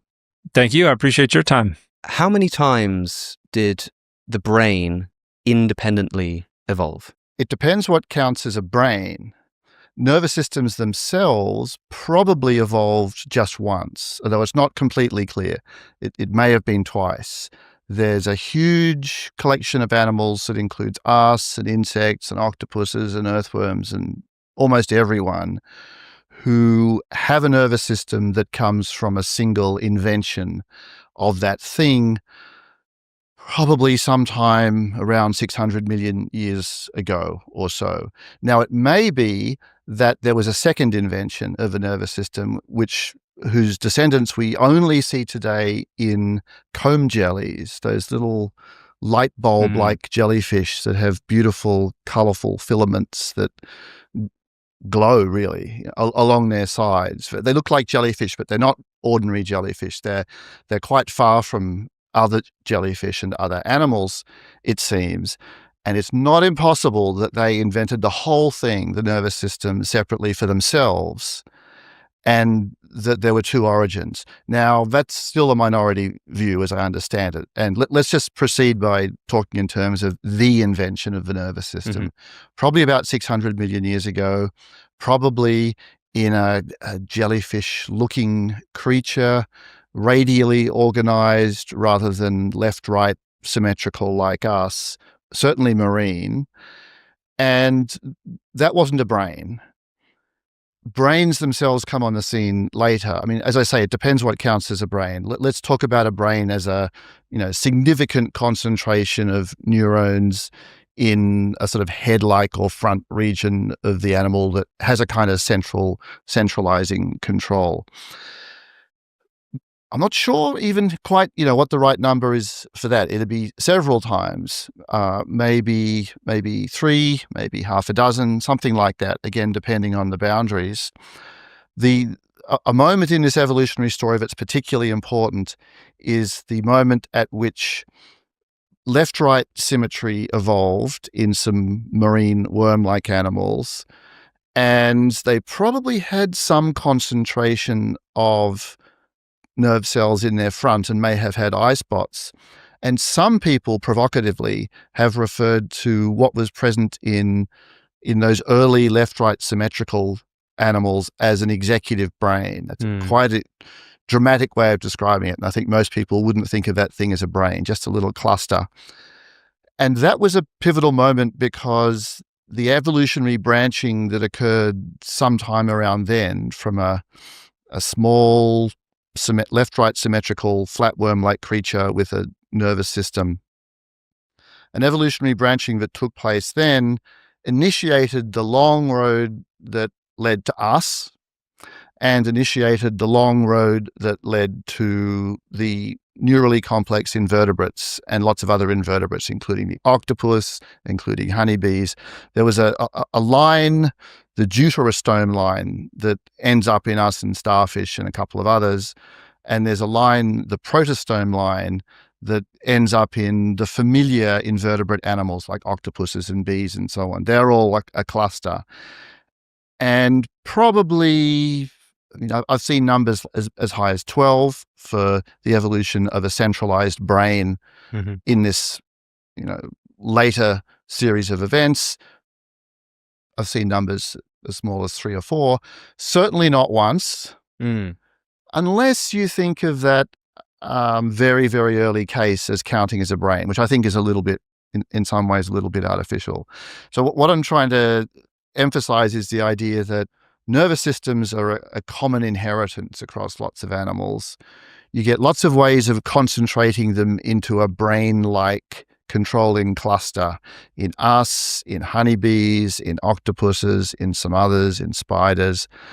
And I don't think brain itself is a kind of natural, well-demarcated kind, because there are many different ways of centralizing some control machinery. So what is a nervous system? Like, how would we define what that is? That turns out to be an interesting question, because people have a sort of picture in their mind where there are some cells that make other cells respond electrically. Right. Neurons fire, and their firings either excite or inhibit the firings of others. There's a paper that I was a co-author on some years ago with Gaspar Yekeli and Fred Kaiser, where we had to actually ask ourselves, what does count as a nervous system? Because excitability of cells is seen in lots of cases that aren't usually seen as nervous system type cells. And influencing other cells and influencing their electrical properties is also pretty widespread. So we ended up saying, this is a little bit stipulative, but let's think of a nervous system as a collection of cells where there's this excitation of one cell by another, and where there's a particular morphology or form, where you have projections, specialized projections, where this cell is going to signal to that cell, so it sends a physical branch towards it, rather than just a cell being a kind of blob that emits chemicals, and those chemicals will affect anyone who hears them. So we think of a nervous system as a collection of cells that have this mutual excitation feature. and a particular form, the form of these branching targeted projections. Okay, and then a brain is something like a highly concentrated version of that in one place that controls centrally an organism's movements. Yes. Something a bit like that. Yeah, yeah. And given that this has evolved numerous times, like the brain, that collection of neurons in different ways, like what is the kind of, what can we ascertain about like the evolutionary pressures in that they will have evolved slightly differently in different animals, but they all did essentially the same thing, which is to evolve something akin to a brain. So there's obviously an almost evolutionary inevitability to neurons forming into a brain, but it's not inevitable the way in which it happens. I mean, we end up with our two hemispheres, we end up with our very particular brain structure. Octopuses end up with half their brains in their tentacles and behind their eyes and stuff. And so, like, yeah, what is the sort of difference in the way that the brain evolved in some of these other animals, particularly cephalopods, which I think most people are probably primarily interested in? I think it's probably good to approach that question through a series of historical stages or almost vignettes. So if we ask, which were the very first animals to go from merely having a nervous system toward having active motion, targeted behaviors, and the sorts of things that we might think call on the centralization that we're talking about here. If we ask who was the first to do that, it was probably some early arthropods, the group that now includes insects and crustaceans, in the early part of the Cambrian period. So if we think about the history of animal life, there's a period called the Ediacaran before the Cambrian, where nervous systems probably came to exist for the first time, but it was a low oxygen, low activity regime. There's almost no evidence in this pre-Cambrian period from fossils of one animal predating on others or chasing others or having directed motion toward others. There was a kind of ships that pass in the night vibe, we think, to animal life. Yeah, what do they call it? The Garden of The Garden of Ediacara. Yeah. Right. Lovely phrase due to Mark McMenamin some years ago. The idea of a time before aggression, a time before animal sin in a sense. That was the time when nervous systems almost certainly came to exist, before the Cambrian.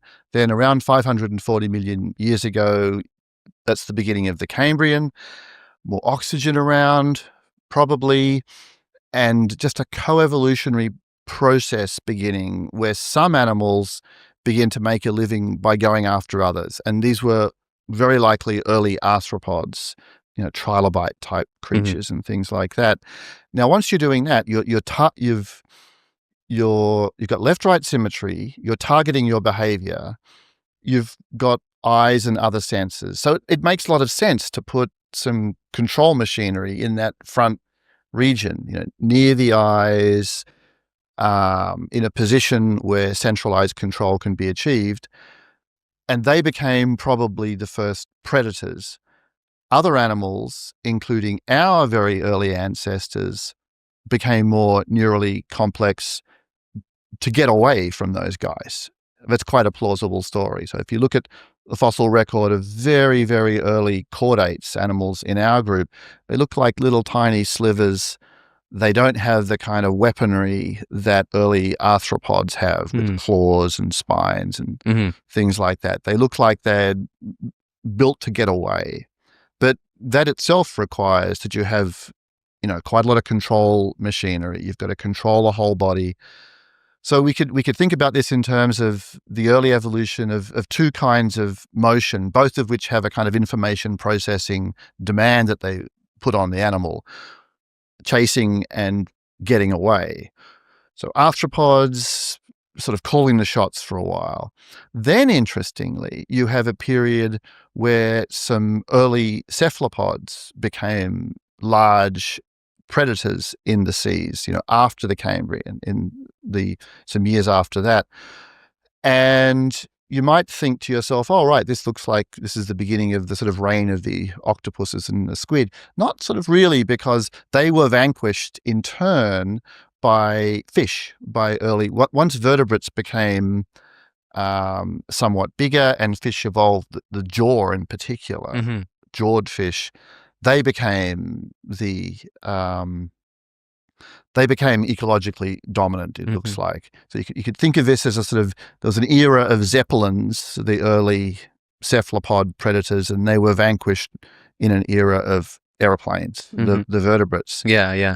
So, and most of the cephalopods of that time sort of vanished most of the large ones vanished without much trace, except for a few that made it through. And then you have the evolution of modern cephalopods like octopuses much later. So putting all that together, if we ask, why do some animals get a centralized control structure that's located well located in relation to good senses and so on? Ecological relationships like predation look like a very natural form of explanation, and that has its flip side. There are the early predators, and there are the early, the ones who don't want to be prey. Then some cephalopods evolve a somewhat similar lifestyle. When modern cephalopods evolved really complicated brain structures, it's not clear why that would have been. I mean, why they got quite such big brains, it's still very unclear. There are certainly some stories you can tell. The modern octopuses that have really large nervous systems tend to inhabit these complex reef-type environments. They're opportunistic foragers. They're always chasing different kinds of potential food and being chased by a great variety of predators. They've got soft bodies, so they're very vulnerable. They have to be sort of very, very on the ball. What I'm trying to get across is the idea that in different circumstances, different historical periods, different ecological settings, there are certain kinds of demands on targeted behavior and on controlling behavior with sensing, becoming able to learn and remember. And those are the sorts of things that we think took some animals from merely having a nervous system, which you need for all sorts of things, to having a more brain-like nervous system. And what did, this is something I know a lot of people are interested in, and you've talked about ad nauseum, but what does, say, an octopus brain end up looking like? People are quite familiar with the human brain. How different are we talking here? Very, very, very different. They're so different. Even just describing the general form of them, it sounds so unlikely. I mean, quite a bit of it is shaped a bit like a donut, with the esophagus going through the middle, the whole of the donut. As in the esophagus goes through the brain? Yeah. So if an octopus gets something sharp stuck in its throat, that's extremely dangerous because the brain is right there. So you've got that structure, which is a sort of old structure. In an octopus, there's a big cluster of neurons behind each eye, the optic lobes, really big and conspicuous. And there's a thing that's between the eyes, not paired in the way that the human hemispheres are, an unpaired structure called the vertical lobe, which is thought to be the seat of quite a lot of the more advanced cognitive stuff that they do. So, yeah, the things that look a bit like hemispheres but aren't are the things behind the eyes. Yeah. There's an unpaired thing that looks like one of the sort of smart controller parts, and a whole bunch of stuff that looks like a donut surrounding an esophagus. Huh. And then a great deal of the brain matter is also in the tentacles? A great deal of the nervous system. Is in the arms themselves. Yeah. Especially in the upper parts of the arms. So I'm just trying to, you're the octopus, you've got your central brain. Yeah. And there's these networks that come into the upper parts of the arms and that have more than half of the total number of neurons in the animal. Now, it's not usually described by saying that's where the brain, the brain's there, but that's just where much of the nervous system is. There is a central brain and there's the peripheral structures as well. And the question of the relationship between the two, for a long while has been intriguing and is very much unresolved. I could just tell this with a phrase from the literature that was Yeah. part of what sent me down this whole road. There's an old textbook called Cephalopod Behavior by Roger Hanlon and John Messenger, which was the textbook for many years. And there's now a new edition, but I'm talking about the first edition, about over 25 years old now. And they're talking in one of the later chapters about the relationship between the central brain and the peripheral nervous system structures. And they say it looks like some of the peripheral nervous networks, it looks like they're curiously divorced from the central brain, curiously divorced. And I thought, okay, that's very intriguing. Yeah. What is meant by saying there's a curious divorce between the central brain and the rest of the nervous system? How do we know that? What does it mean? Now, at the time, the main reason that people said things like that was the physical connections were pretty slender and slim. There wasn't, massive, obvious Between the central brain between the and central brain and the peripheral networks, which was intriguing. And there's also, for a long while, been anecdotes of individual severed arms of an octopus being able to act in sort of somewhat competent ways, crawling around for a little while. Really? Yeah, fairly gruesome anecdotes. And that raised the question of whether the octopus bothers to control the details of what the arms are doing much of the time, whether the arms have a kind of partial autonomy. Now, this is sometimes described by saying an octopus has 9 brains, and I think that's going too far. There's a central brain, and there's a lot of control machinery in a way that's it's not clearly. Sometimes people say it's a second system, like there's like one here and one here. It's not quite right. Sometimes people say there's one here and there's 8. That's not quite right. It's sort of somewhere between those. There's a partial integration between the systems in the arms themselves and a partial integration between that peripheral whole and the central brain. Yeah, that's fascinating. It does make me think of Spider-Man 2 being more correct than it might have known in having these sort of arms with a mind of their own. I have not seen Spider-Man. How do they do that? He in has Spider-Man this, 2? Dr. Octopus with the metal arms, and he sort of attaches it to himself. But there's this little chip that means that he's still ultimately in control, and then it gets smashed, and they sort of develop this mind of their own and start sort of affecting his behavior.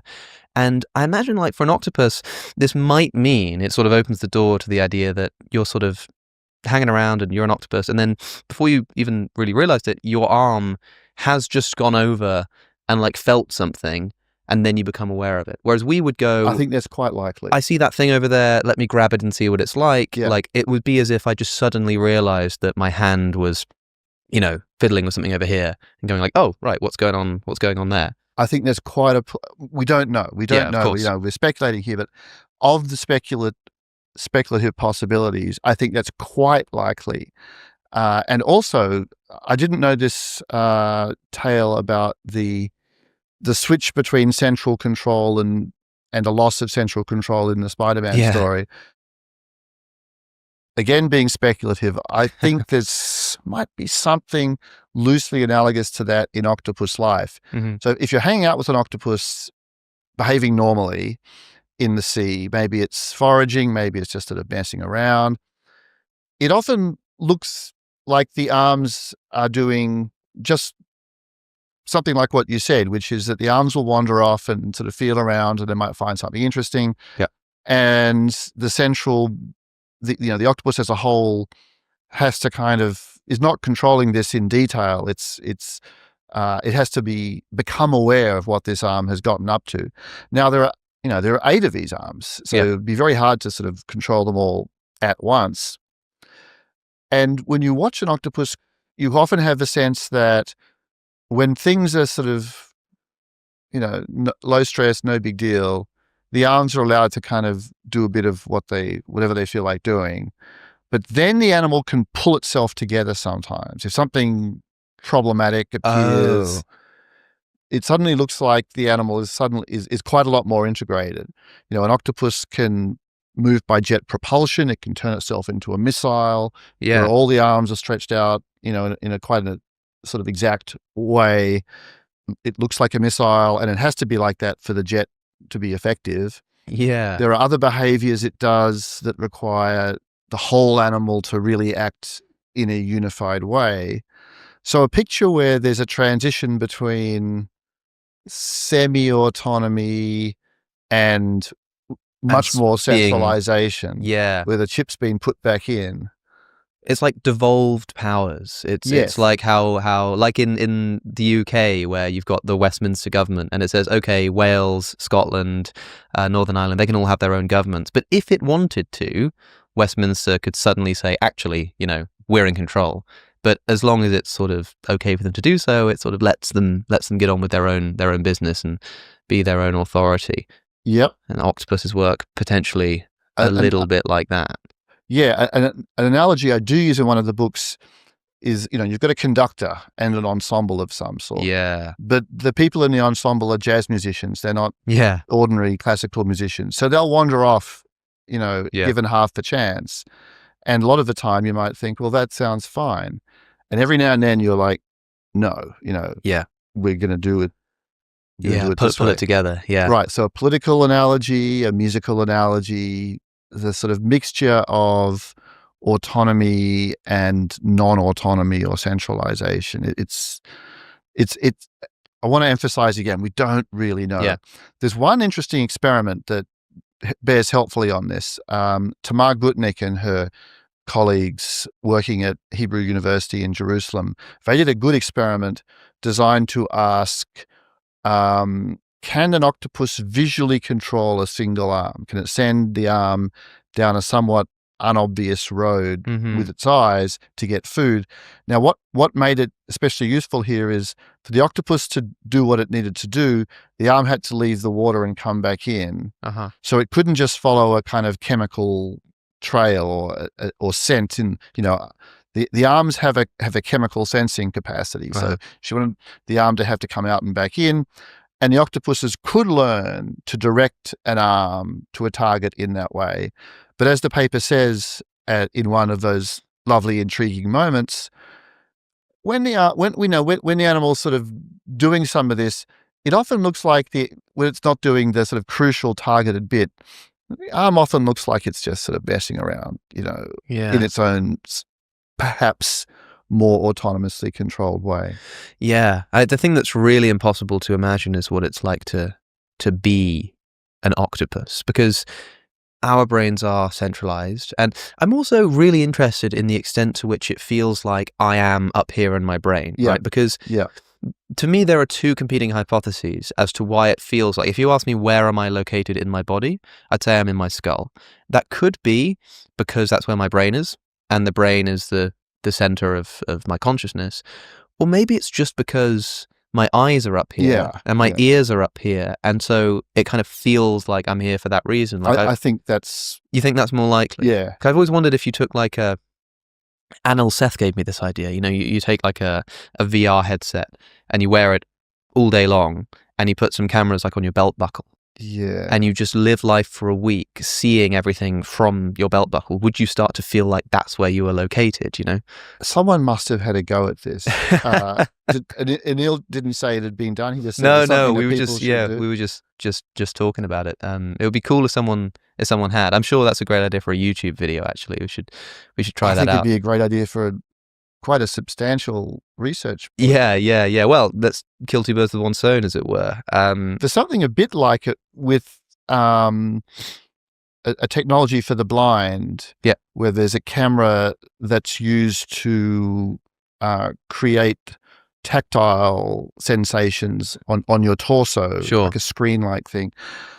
And I don't know whether people like that have a different sense of where they are. Yeah, I wondered the extent to which, like, deaf and people who are deaf and blind, and maybe people who can't smell, you'd have to have. I don't know how easy it would be to communicate and to learn, like, this kind of communication, but to get a picture of, like, where they feel like they exist. Because I think I share your intuition that there would be not much of a reason to place it in the brain if it weren't for the senses. But then if the octopus has this sort of spread out neural experience that's partly in the arms, I'm trying to imagine whether it would be more like having a centralized experience that can just feel in the arms, or some kind of weird sense in which that experience is split between being localized in the arms and in the head,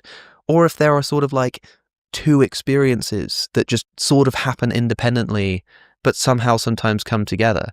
Because it's a mystery how that happens in octopuses, right? And when you see like an arm with a bunch of neural activity and a head, and you think, well, how are they connected but not connected? I think less obviously, that problem also just arises in the human brain.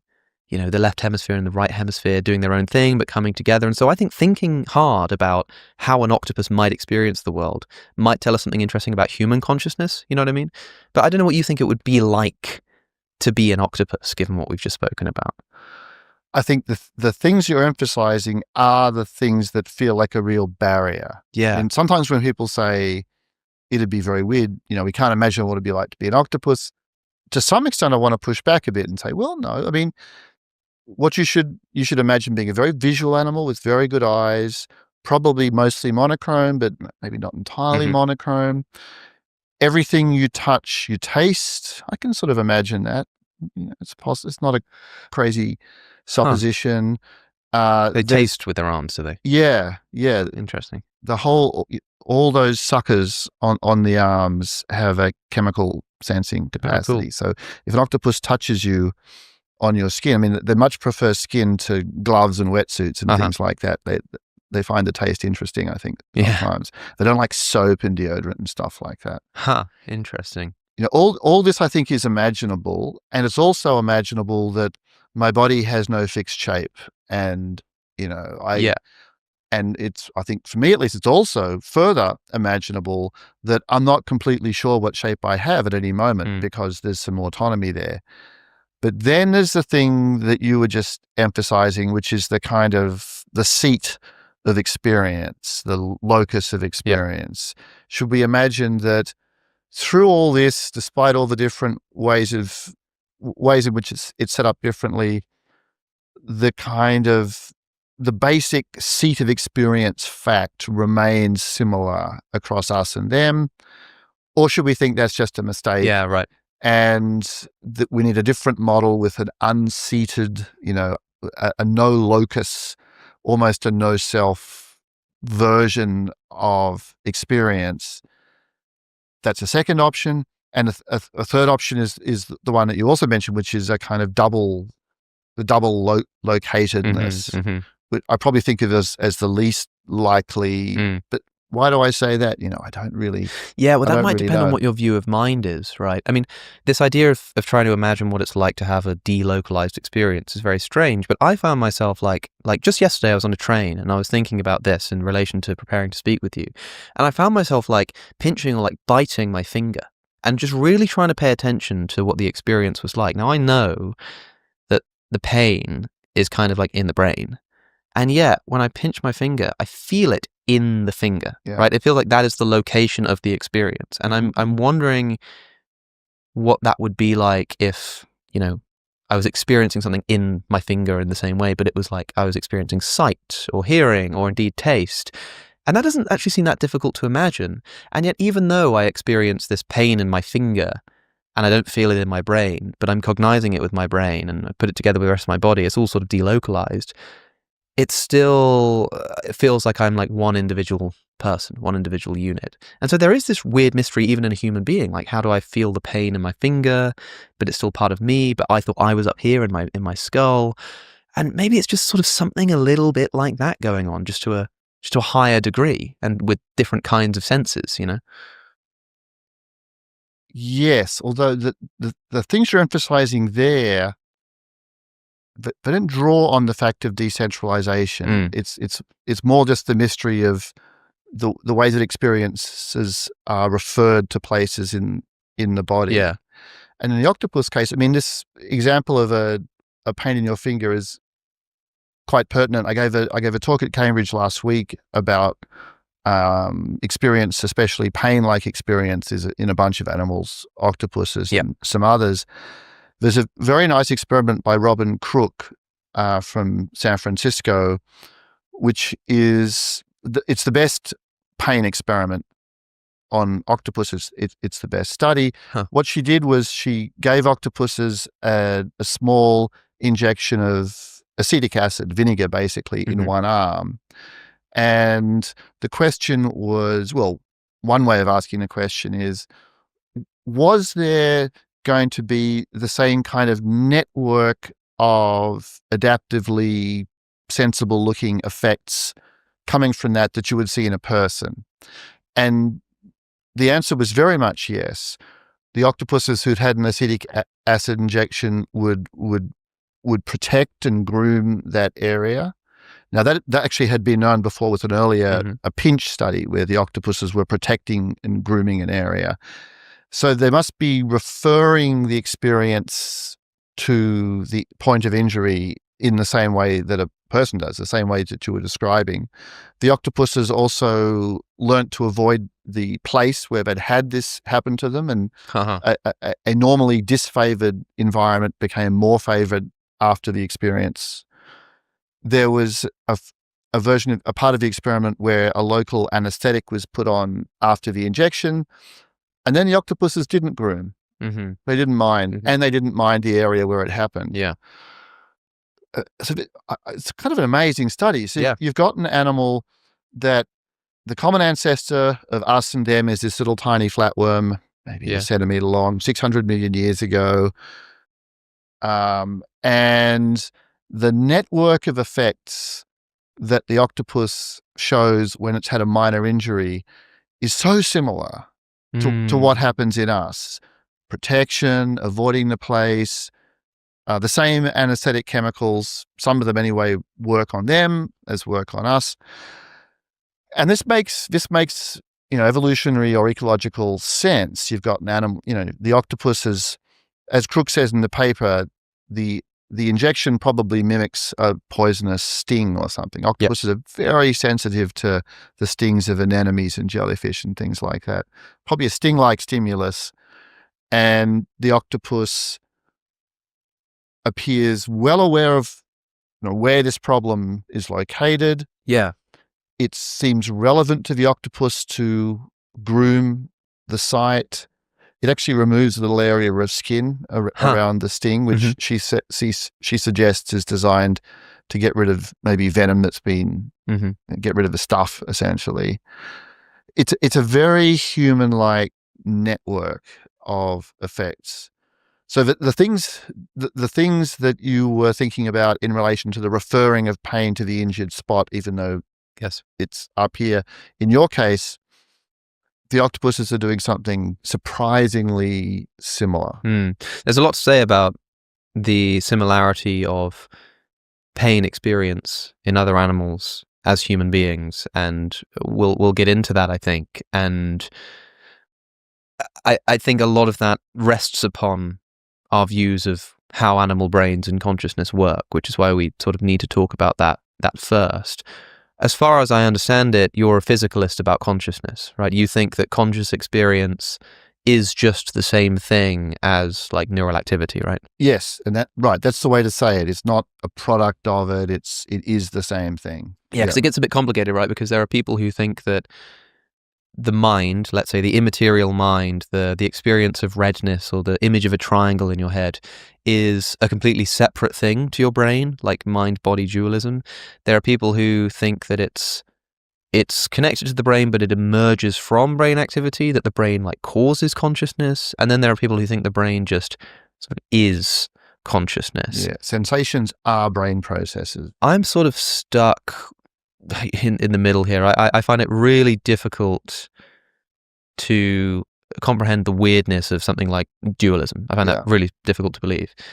But I also find it impossible to believe that, I talk about this all the time, that the experience of redness or the three-sided triangle that I imagine in my head is just the same thing as some neurons firing. It's a bit like how a lot of people imagine a a computer screen displaying a triangle when really it's just zeros and ones. It's to say the triangle really is just zeros and ones.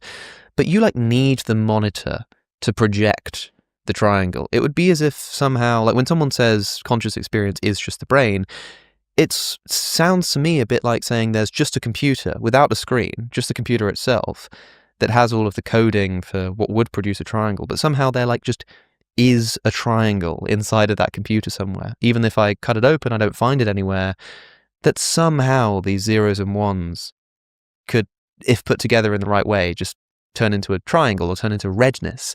That seems really strange to me, in the same way that putting a bunch of atoms together into neurons and putting the neurons in a particular, order and organization just produces redness and triangles. I find that very difficult to comprehend. I think the triangle's a good one to press on too. Yeah.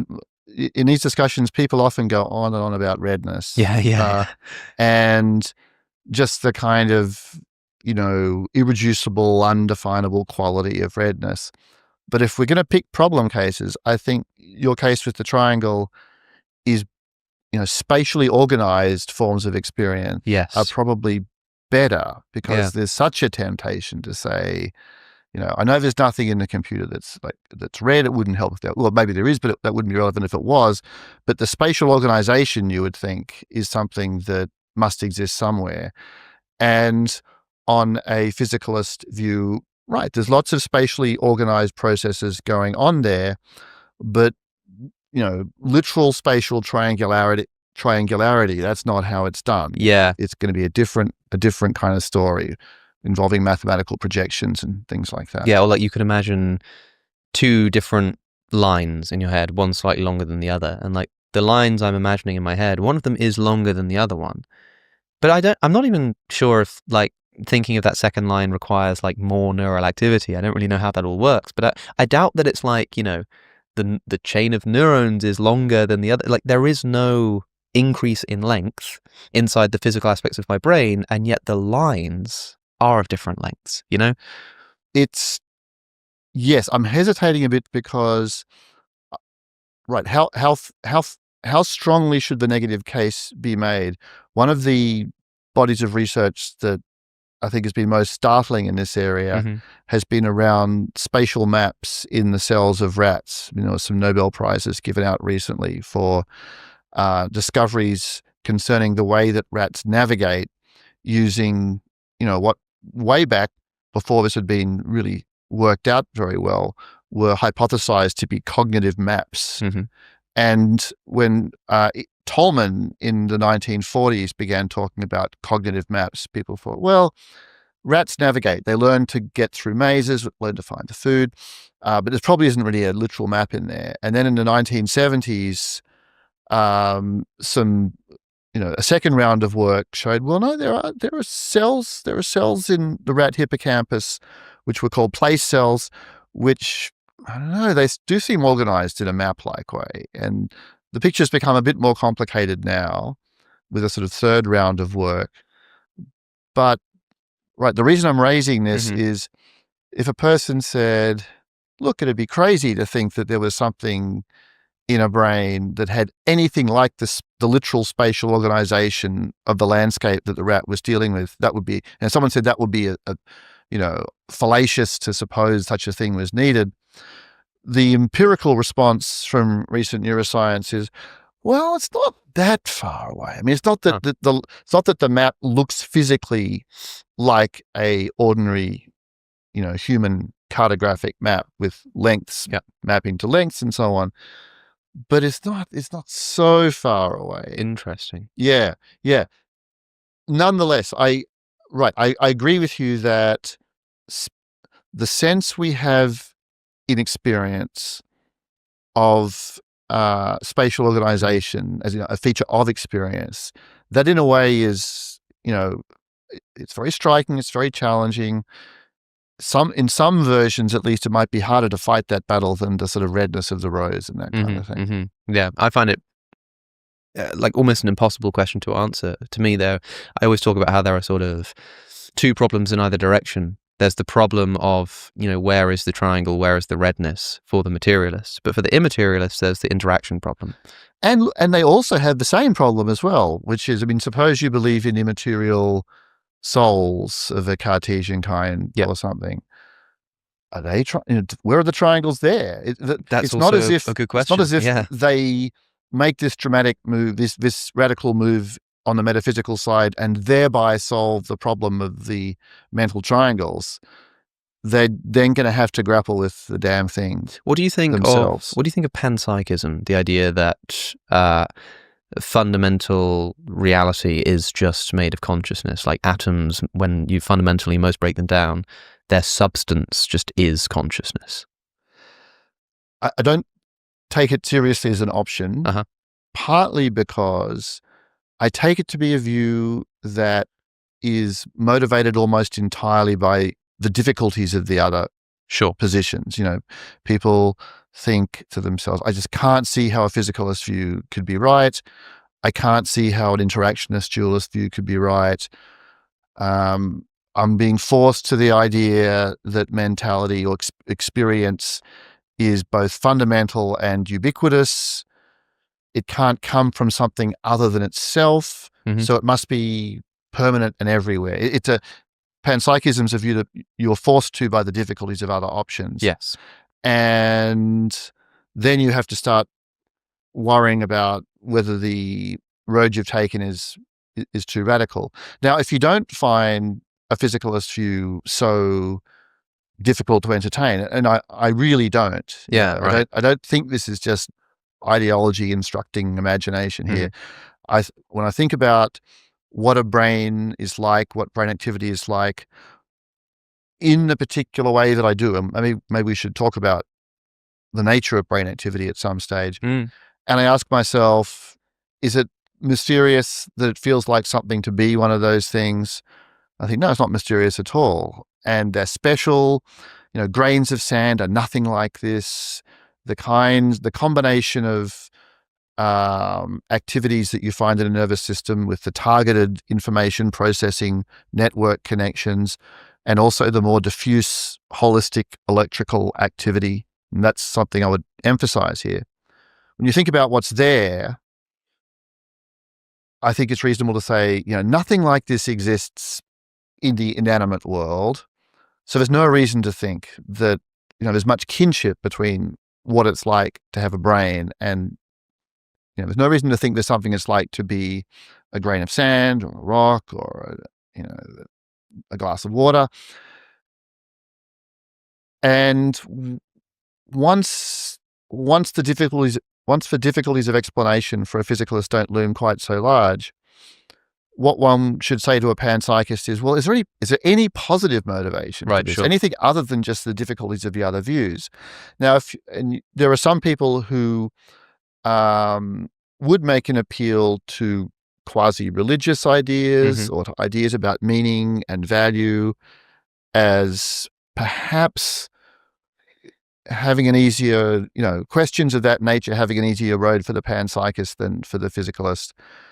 And that at least is an attempt to sort of, set out another argument. But I think most contemporary panpsychism is just driven by the difficulties experienced in other parts of the logical landscape. And if you think that sensations are brain processes and it's not so implausible really, then panpsychism looks like a absurd overreaction to medium-sized problems. Yeah, I definitely get that impression. I've spoken to Philip Goff on the show years ago. He's a big panpsychist. I'm not sure how that fits into his recent conversion to heretical Christianity, actually. I'll have to ask him about that. When you talked to him, did he offer positive reason, starting from scratch, not starting from difficulties of other views, but, suppose you started from scratch, here's why panpsychism looks like a... Not so much, not that I remember, right? And I remember what captured me about it, and I was so interested in at the time, was that it was the first time I'd come across really this idea of the problem of science being ultimately descriptive or functional. That is, science tells you what stuff does. Most fundamentally, if you ask about, famously when Newton discovers gravity, what he really does is he realizes that the same force that makes cups fall makes the moon stay in orbit around the Earth and the planets move around. And so he eloquently describes and comes up with a mathematical system for describing the motions of the planets. But in the Scholium to the Principia Mathematica, he says, as for what gravity actually is, like why this force exists and what it's actually made of, hypothesis non fingo. I frame no hypothesis. I've got no idea, is what he says. And which was very sensible of him, given I think the picture that was in place and what he'd done. Yes. To know when it would be too much to push further. Now, arguably, sort of Einsteinian gravity gets us closer to thinking about what gravity like actually is. Yeah. But Philip Goff at least opened my eyes to this idea that even in those cases, like a great deal of what we think is scientific, like description of what things are, is really a bit more like Newton's gravity, in that, like, you say, oh, well, what's an atom made of? It's made of protons and neutrons and electrons. Okay, cool, there's our answer. But if you ask what's an electron, and the answer is, oh, it's a negatively charged particle. Well, what's a negative charge?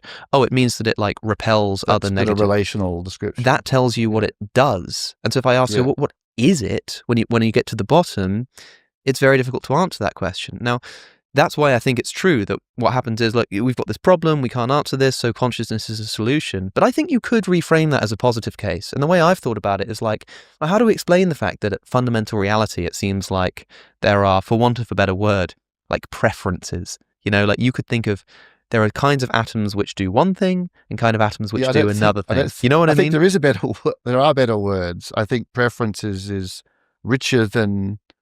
there's a kind of selectivity of interaction. Yeah, sure. Okay, so let's say that, and I suppose in order to build a positive case for panpsychism, I might say something like, there is this selectivity of action, and it seems weird that if we're just dealing with like inert matter, that's sort of, and we got down to the real fundamental of what matter is, that there's either like different kinds of fundamental matter, or some fundamental matter selects this, I don't want to say behavior, but you know what I mean? Selects this way of being, and another fundamental matter selects this way of being. And the panpsychist might say, well, the best explanation for that is preference, is conscious awareness, and a sort of rudimentary desire to do one thing over another. Desire, yeah. That would probably be my best crack at like a positive panpsychist case, And right, and then the question is going to be whether the alternative is able to give a better account of the selectivity of action than the rudimentary desire account. That's where the battle will be fought. I think so.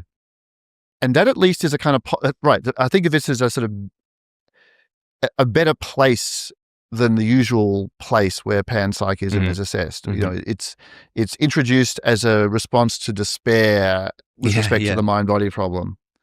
Let me push back a little bit about this view of science that I know Goff and other people have. So suppose we take the chair, which is proper wood. What's the chair made of? Well, it's wood. What's wood made of?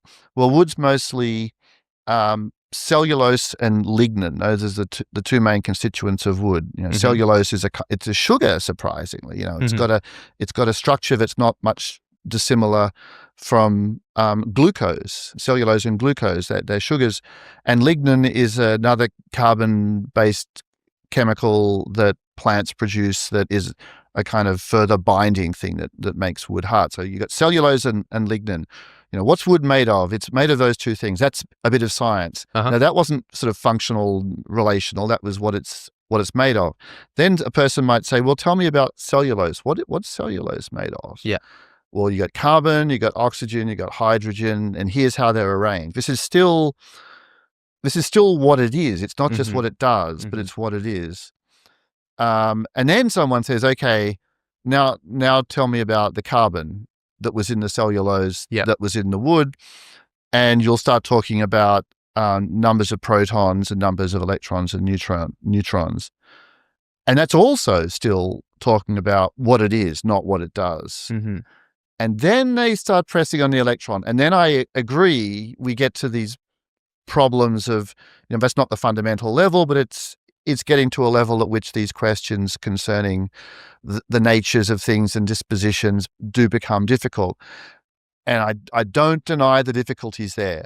But a whole lot of science was done in those other stages where this is what wood is made of, this is what cellulose is made of, this is what a carbon atom is made of. And the people who have the, all science is about dispositions view, I think they don't recognize the realness of that part of science, the part that, if you ask, why does wood burn? Well, here's what it's made of, and here's how things that are made of that stuff are going to behave when they get hot and there's oxygen around. So I don't want to concede some of that. Yeah, sure. Here's the nature of science material that not just the panpsychists, but all sorts of people now like to offer. Yeah, I'm quite in line with this functionalist view of science, actually. Two other people I've had that have pressed back, just as you have, are David Deutsch and Brian Greene. I also had a conversation with who similarly wanted to salvage the idea that science does tell you what stuff is, not just what it does. Here's what the chair's made of. It explains, it doesn't just describe. Right. I think that will bottom out in the question of to what degree you think those levels of analysis are separable. Because when I look at, like, when you say, well, what's this chair made out of? And you say, well, the arm of this chair is made out of wood. I've kind of got two options there. I can either say, okay, that's that question answered, and science has explained what something really is. If I wanted to go to a deeper level of analysis, I could, but if I'm happy to just stop there, then science has explained what something is. Or I could view it, and this is the view I would take, in saying that is like useful, but it's an incomplete answer to the question, because I still don't know what wood is. And if I then do this thing of asking what's wood and what are the atoms and stuff, some stuff about what wood is, and so it's still incomplete, but yeah, I'd imagine that. But complete is asking a hell of a lot. Oh yeah, exactly right. Yeah. And I think your view on, I suppose, what you think science is supposed to be doing, and like what counts as like a sufficient scientific explanation, will be the determinate force here. Because I think it's sensible. When people say that, like, when I touch this chair arm, I'm not really touching it, because at the molecular level, it's just electrons repelling each other, right? There is a sense in which I can describe macro phenomena in terms of the movement of micro phenomena. I can say, when I touch this wood, what's going on is electrons are repelling each other. And that's a sensible description of what I'm doing right there. And it will be sort of in reference to the most fundamental thing, even though I'm not experiencing it on that level. And in the same way, there's like out of context, a really unhelpful way to answer the question. But if you said, hey, what's this chair arm made out of? Oh, what's your bookcase made out of? And you say, oh, electrons. It's like, that's really unhelpful in this context, but it's not incorrect. And in fact, that might be a more complete answer, Well, in that case, it's close to incorrect, because it's not as if it was made of metal or plastic, it wouldn't be made out of electrons. Yeah, right. So it's a sort of, the uninformativeness of the answer is a very You're quite right, because intense uninformativeness. That would miss what the goal of the questioner is. If you think, well, we have to break it down to the electrons to answer your question, you'd be like, that's not what I'm trying to do. And maybe the scientist, when they're explaining the chair's made out of wood, and you start asking, well, what's carbon made out of? They'll go, well, you're sort of missing the project of what I'm trying to do here too.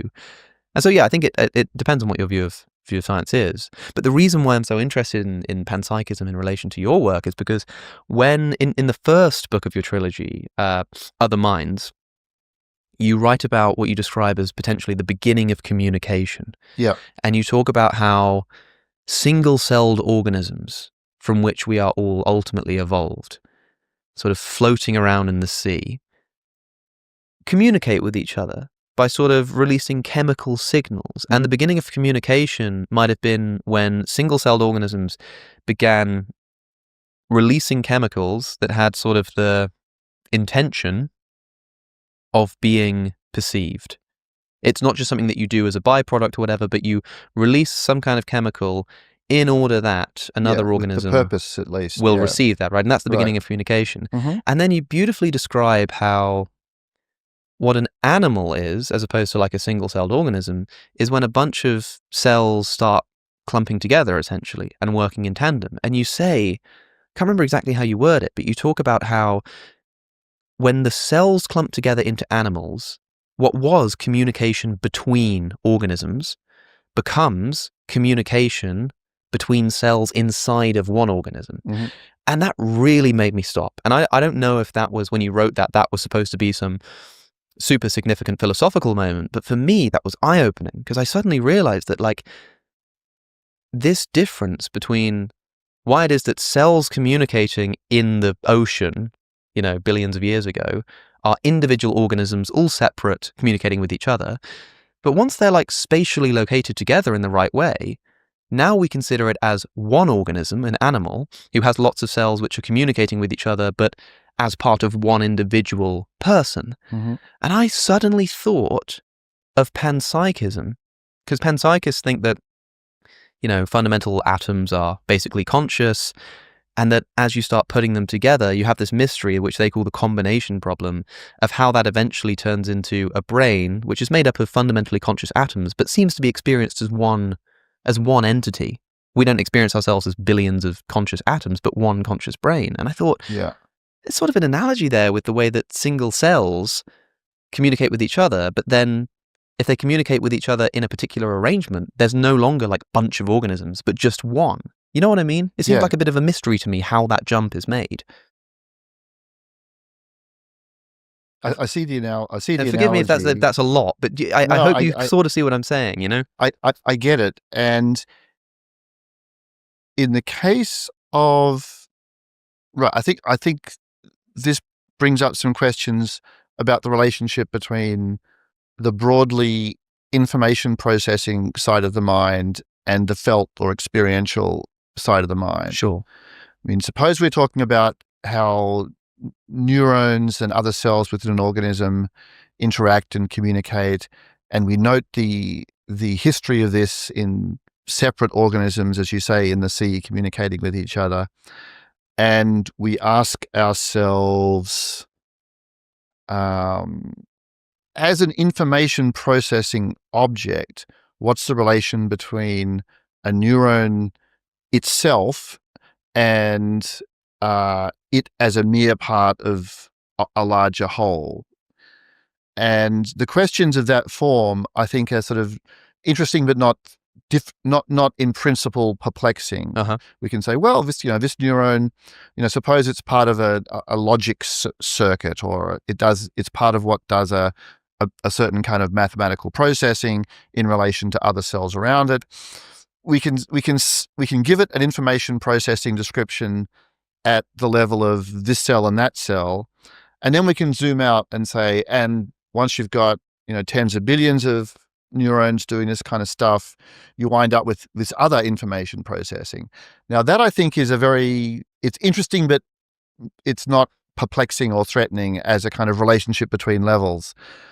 The combination problem that the panpsychists encounter, which does have an analog within a physicalist view, concerns the relationship between what you might think are the tiny glimmers of selfhood and something not quite experiential but on the way that a cell can have, and the properties of the big collective that you wind up with when there are billions of these things. Now, if you thought that individual cells had a kind of consciousness, which some people think, who are not panpsychists, right? This is a view about cells, not about all of matter.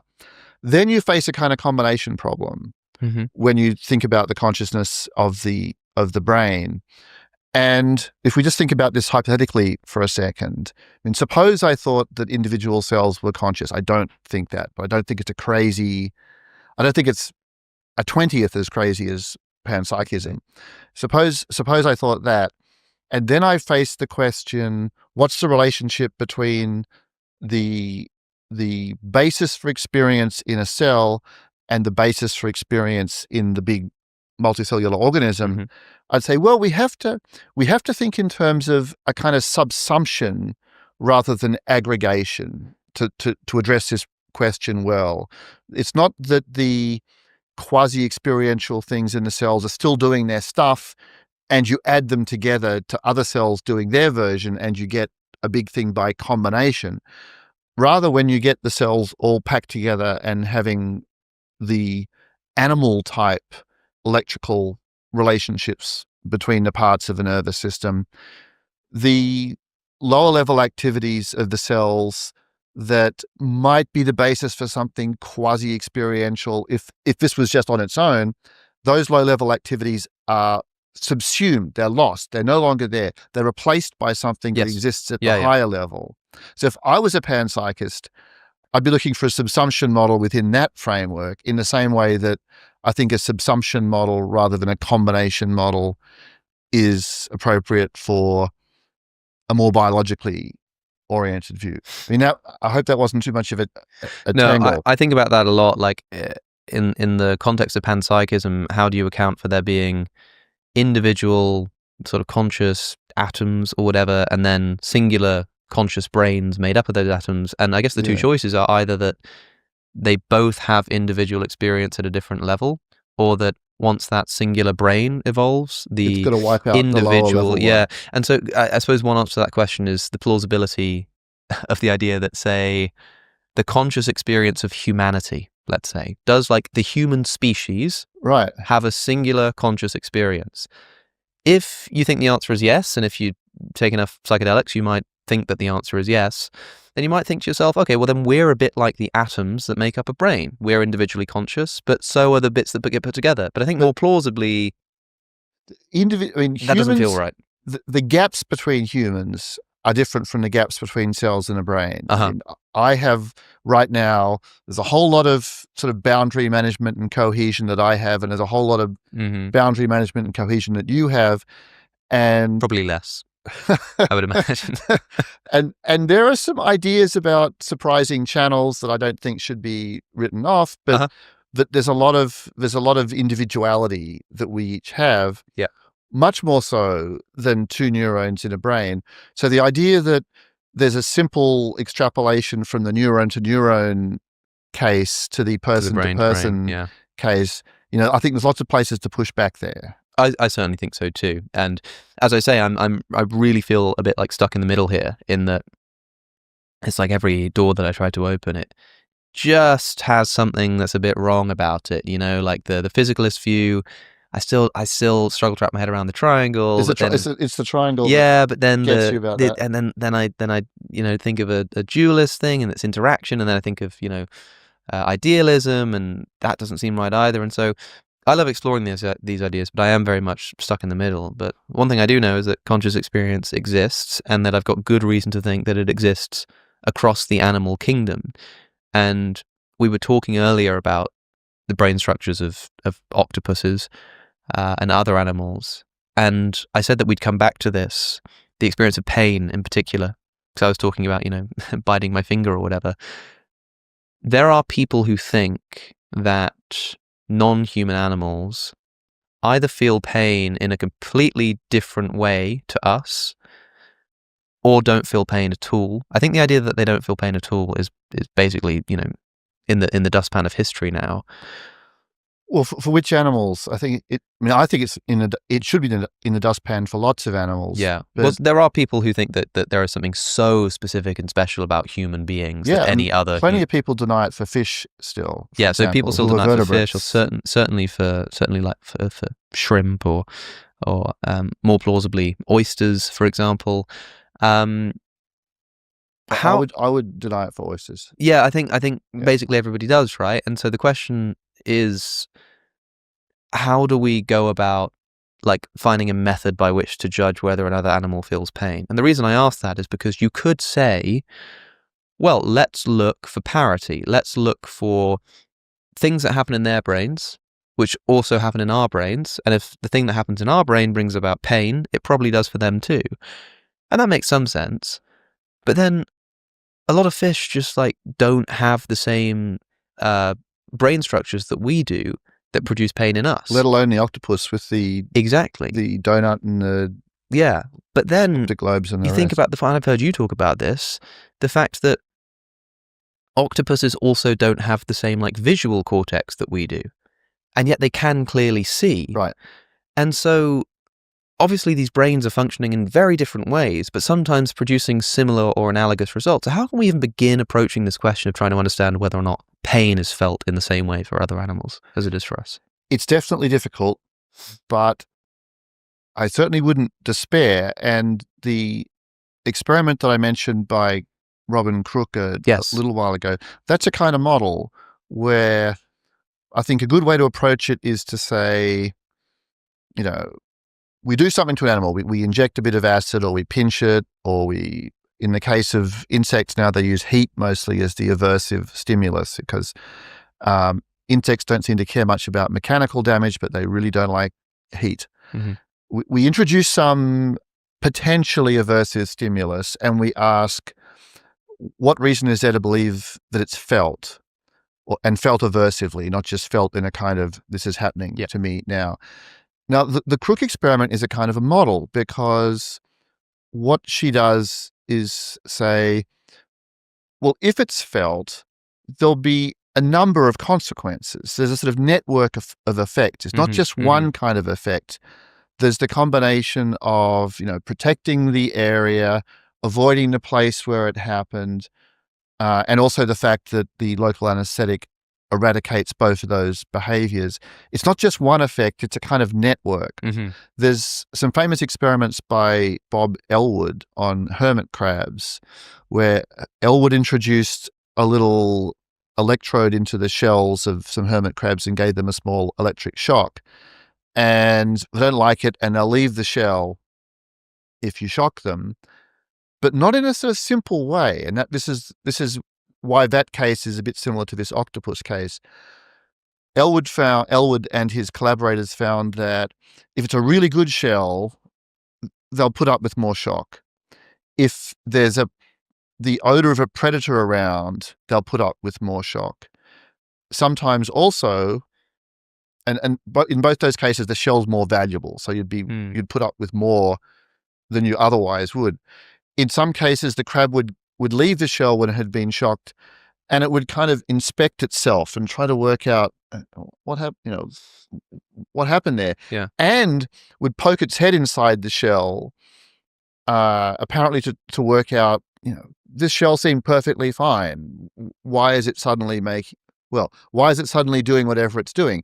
Now, you don't have to interpret that as, why is it suddenly making me feel bad? Or why is the shell suddenly inducing this unpleasant experience? It might be something other than that, but you want some story about the network of effects that come from the shock. There's the tending, there's the inspecting, there's the trading off of, putting up with more shock if the shell is a really good shell.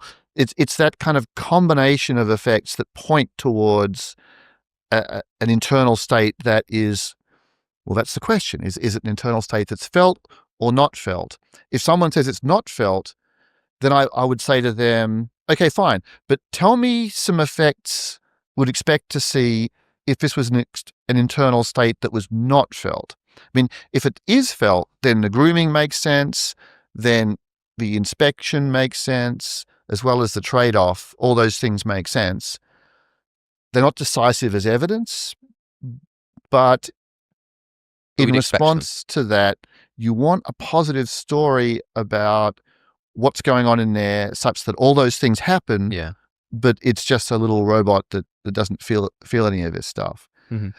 So what I think, and what I'm describing now is what's actually happening, and especially in the UK, which is a real centre for this research, the Elwood work. There's a lot of very high quality work on bumblebees being done.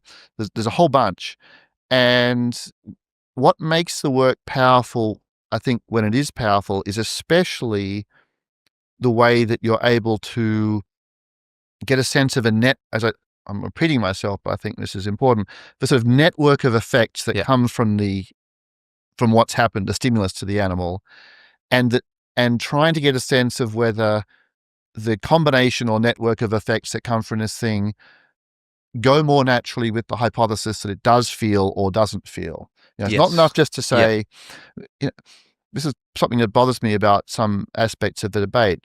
If someone does, years of glorious experiments, very difficult to do, they work out, and you get the sorts of effects that are suggestive of pain, a person, like a philosopher, might say, well, that's all very well, but I can imagine all that stuff being present and feeling being absent. I mean, sure, you can imagine it. I mean, imagining is easy in situations like that.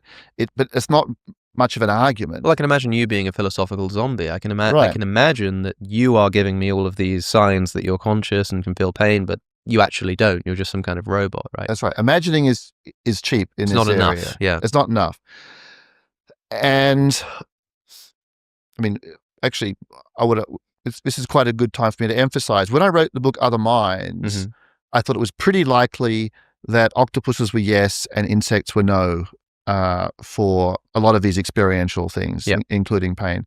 When I wrote the second book in the series, Metazoa, Mhm. there was starting to be evidence for mood-like or emotion-like states in insects that Mhm. were quite surprising, Really. but there wasn't the sort of high-quality work on pain that has now appeared since then. So when I give talks now, I find myself talking quite differently from how I talked 10 years ago, Mm. around the time of Other Minds, because I think the evidence for, states that are very pain-like or somewhat pain-like in at least some insects, it's good evidence. Evidence for positive, pleasure-like states in bees and flies is growing and there is evidence of that kind. The hermit crab stuff, I think, is very striking. There's lots of observations of invertebrate animals doing that kind of grooming and wound tending, crabs and lobsters and prawns. Mhm. So the whole picture, I think, has changed, not in a way that's decisive, but in a way that has some real weight to it. Mhm. And it's changed through, I think, especially work that's shown these kind of networks of effects Mm. of a sort of feeling suggestive kind coming out of or arising from aversive stimuli, and from, on the flip side, positive events as well. Won't that, particularly the insects idea, given just how many insects there are and just how much of an effect we have on their lives and their suffering through all kinds of behaviors, but Yeah. including the rearing of animals for food, but also driving our cars or whatever, shouldn't this kind of thought or realization perhaps just revolutionize our ethical worldviews? It certainly will be disruptive, no question. I Uh-huh. think we are heading for disruptive conclusions. Mm. Not of the simplest kind. A few years ago, there was a declaration on the probability of sentience in a number of these invertebrate animals, Mhm. the New York Declaration, Yeah. which I didn't write, but I signed. And during the subsequent discussion of that declaration, quite a few people said, well, doesn't this mean insects are going to have rights or Mhm. something like that? And my response was, well, no, it's a separate question. And in the case of insects in particular, the widening of the moral circle has a different character once it includes them, because most of the other organisms who we've come to think, I used to think they didn't feel pain, now I think they do. We should at least take that into account. Mhm. In most of the earlier cases, non-human close relatives like mammals and birds and fish and octopuses, and in most of the earlier cases, we're not at war with these animals. But with insects, at least some of the time, Yeah. we can't make peace with the mosquitoes. Yeah. It's not our relationship with them is very antagonistic. I mean, mosquitoes cause so much harm worldwide as carriers of malaria and other diseases. There's just no way we can make friends with mosquitoes. Well, perhaps I speak too fast. We might at least think about ways that we could render them less destructive to human life, while taking their interest into account, right? That's not crazy. Mm. But to just sort of bring them into the moral circle and say, okay, they're in, they have rights. It's very different in the case of agricultural pests and mosquitoes, other animals that have more of a sort of intrinsically antagonistic relationship to us than others. So, I mean, a lot of people don't think that fish feel pain, and I understand there's a big debate around that, and it seems like you could look for these networks of reactions. There's a bit of debate. I think that's fading, but there are still people, as you say, who don't think the fish feel pain. Yeah. But like I say, you look at the experiments that people are doing, and as best as we can hope to get confidence that there's some kind of experiential pain going on, it seems like it's ticking all of the boxes. But people will look at certain kinds of sea life. I mean, I'm thinking particularly of something like prawns or shrimp, and they'll start to think to themselves, well, what kind of thing do I need to look for in the brain structures of these little creatures to think they might feel pain, and do they fulfill those criteria? Like, I don't know. And this will, of course, affect your views on their inevitable treatment as like bycatch for all kinds of reasons, but also eating them directly, ordering them at a restaurant, like the food that you eat, it's going to have a big impact on that. Because, I know a lot of people who would probably think, even if they can't stand the thought of slaughtering cows and pigs, like a shrimp, I could eat a shrimp. Like, I don't know if you have a strong view on how we should think about these animals. Sure, yeah. I think the first thing to say is that factory farming of mammals and birds is the number one problem. Yep. I think I wouldn't want any of the things I say about the invertebrate cases to pull attention away from the awfulness of the way of industrialized farming of pigs in particular. It's very, very bad. And of chickens, as pigs and chickens are probably the two worst, cases that were the worst cases. And there are special subsets, smaller scale cases like veal and foie gras, but where there's a lot of cruelty. Mm-hmm. That's priority number one, and everything else I think is secondary. The main thing people could do to improve our relationship with animal life on this planet is to move away from from cruel industrialized farming. But now we can, with that on the table, I think talking about cases like shrimp is interesting. I think the case that shrimp have pain-like states is a pretty decent case. I think that they're probably going to become fairly clear yes cases before long. One of the important things about shrimp is, this is something that Elwood emphasizes in one of his papers. If you ate beef every day for the rest of your life, I'm giving figures now that don't come from the Elwood thing, but these are my own figures. I think a lot about these numbers. You might get through a dozen or maybe 2 dozen cows max. Mm-hmm. With shrimp, you get through that in an evening, in a meal. We farm, I think the Shrimp Welfare Project says 440 billion shrimp a year. Really? Yeah.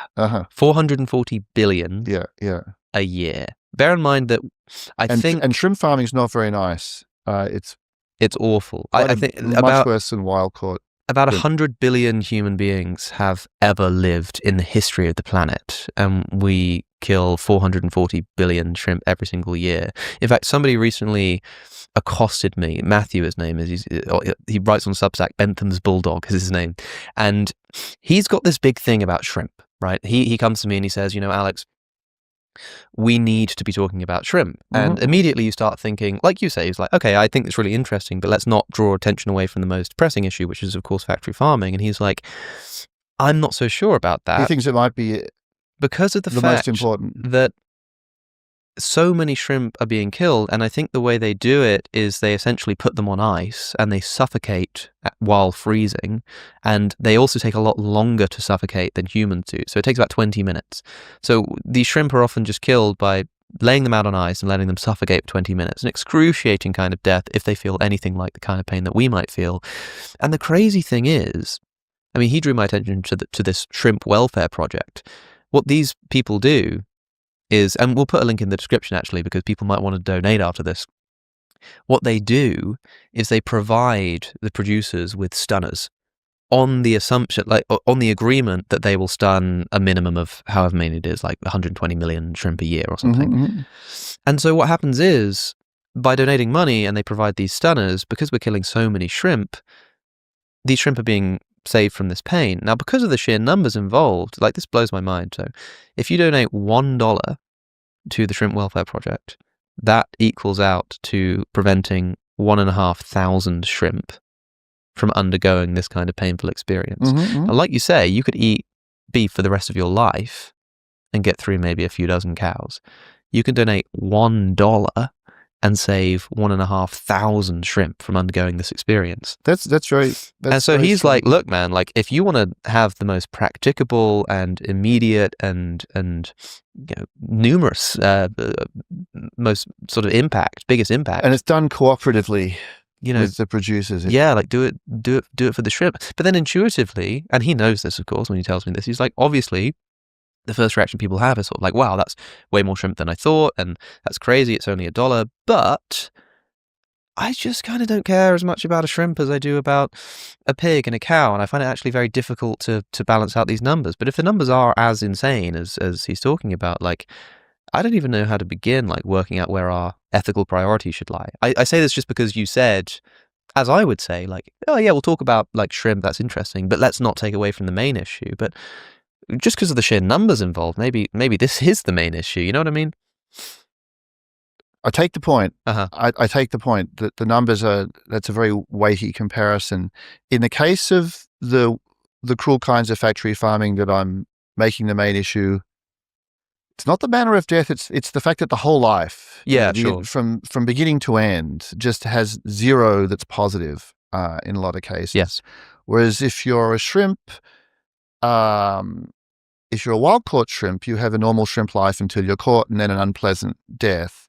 If you're a farm shrimp, yeah, that's.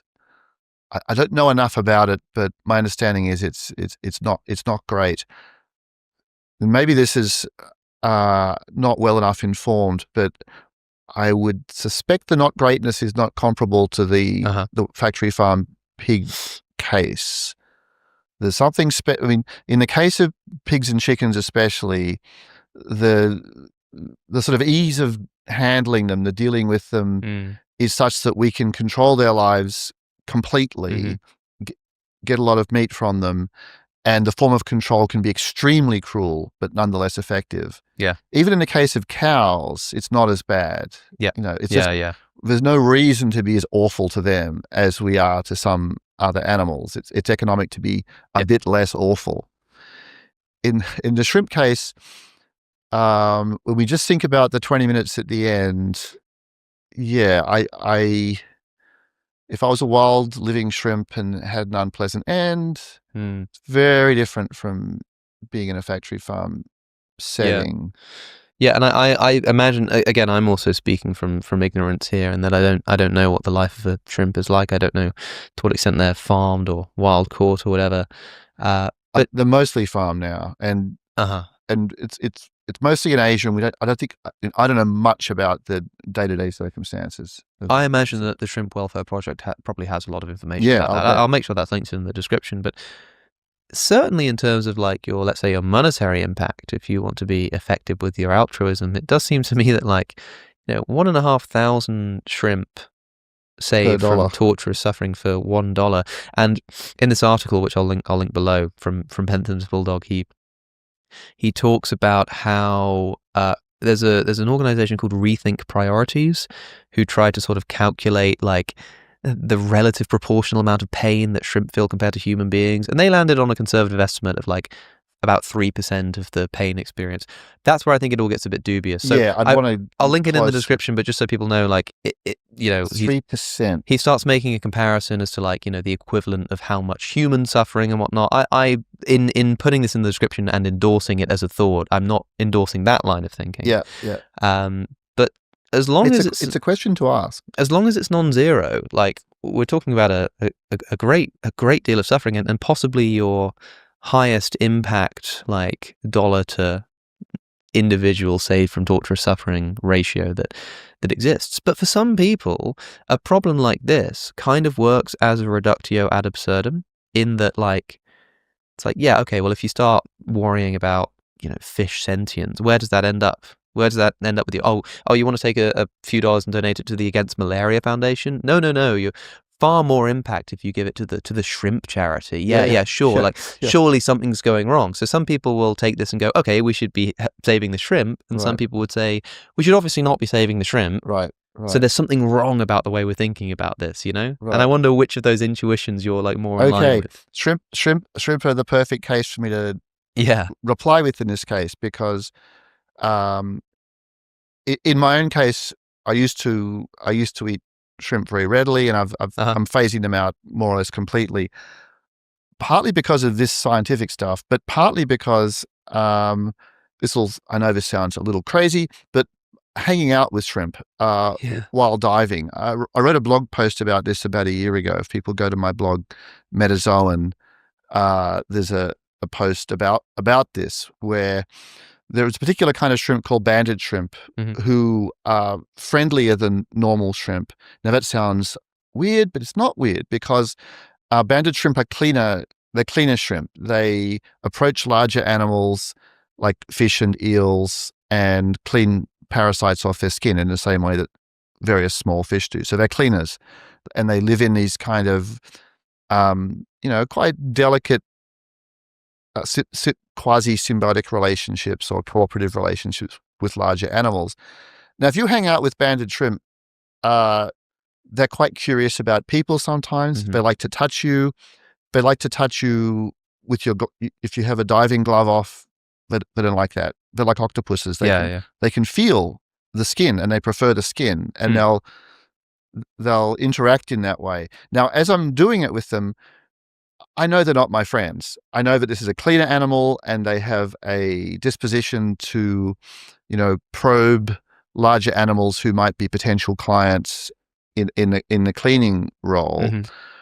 But they're a lot more complicated than I would have thought shrimp would be. They have a kind of a wary, curious engagement with a patient diver. This is a shrimp. This is not an octopus. This is a much simpler animal.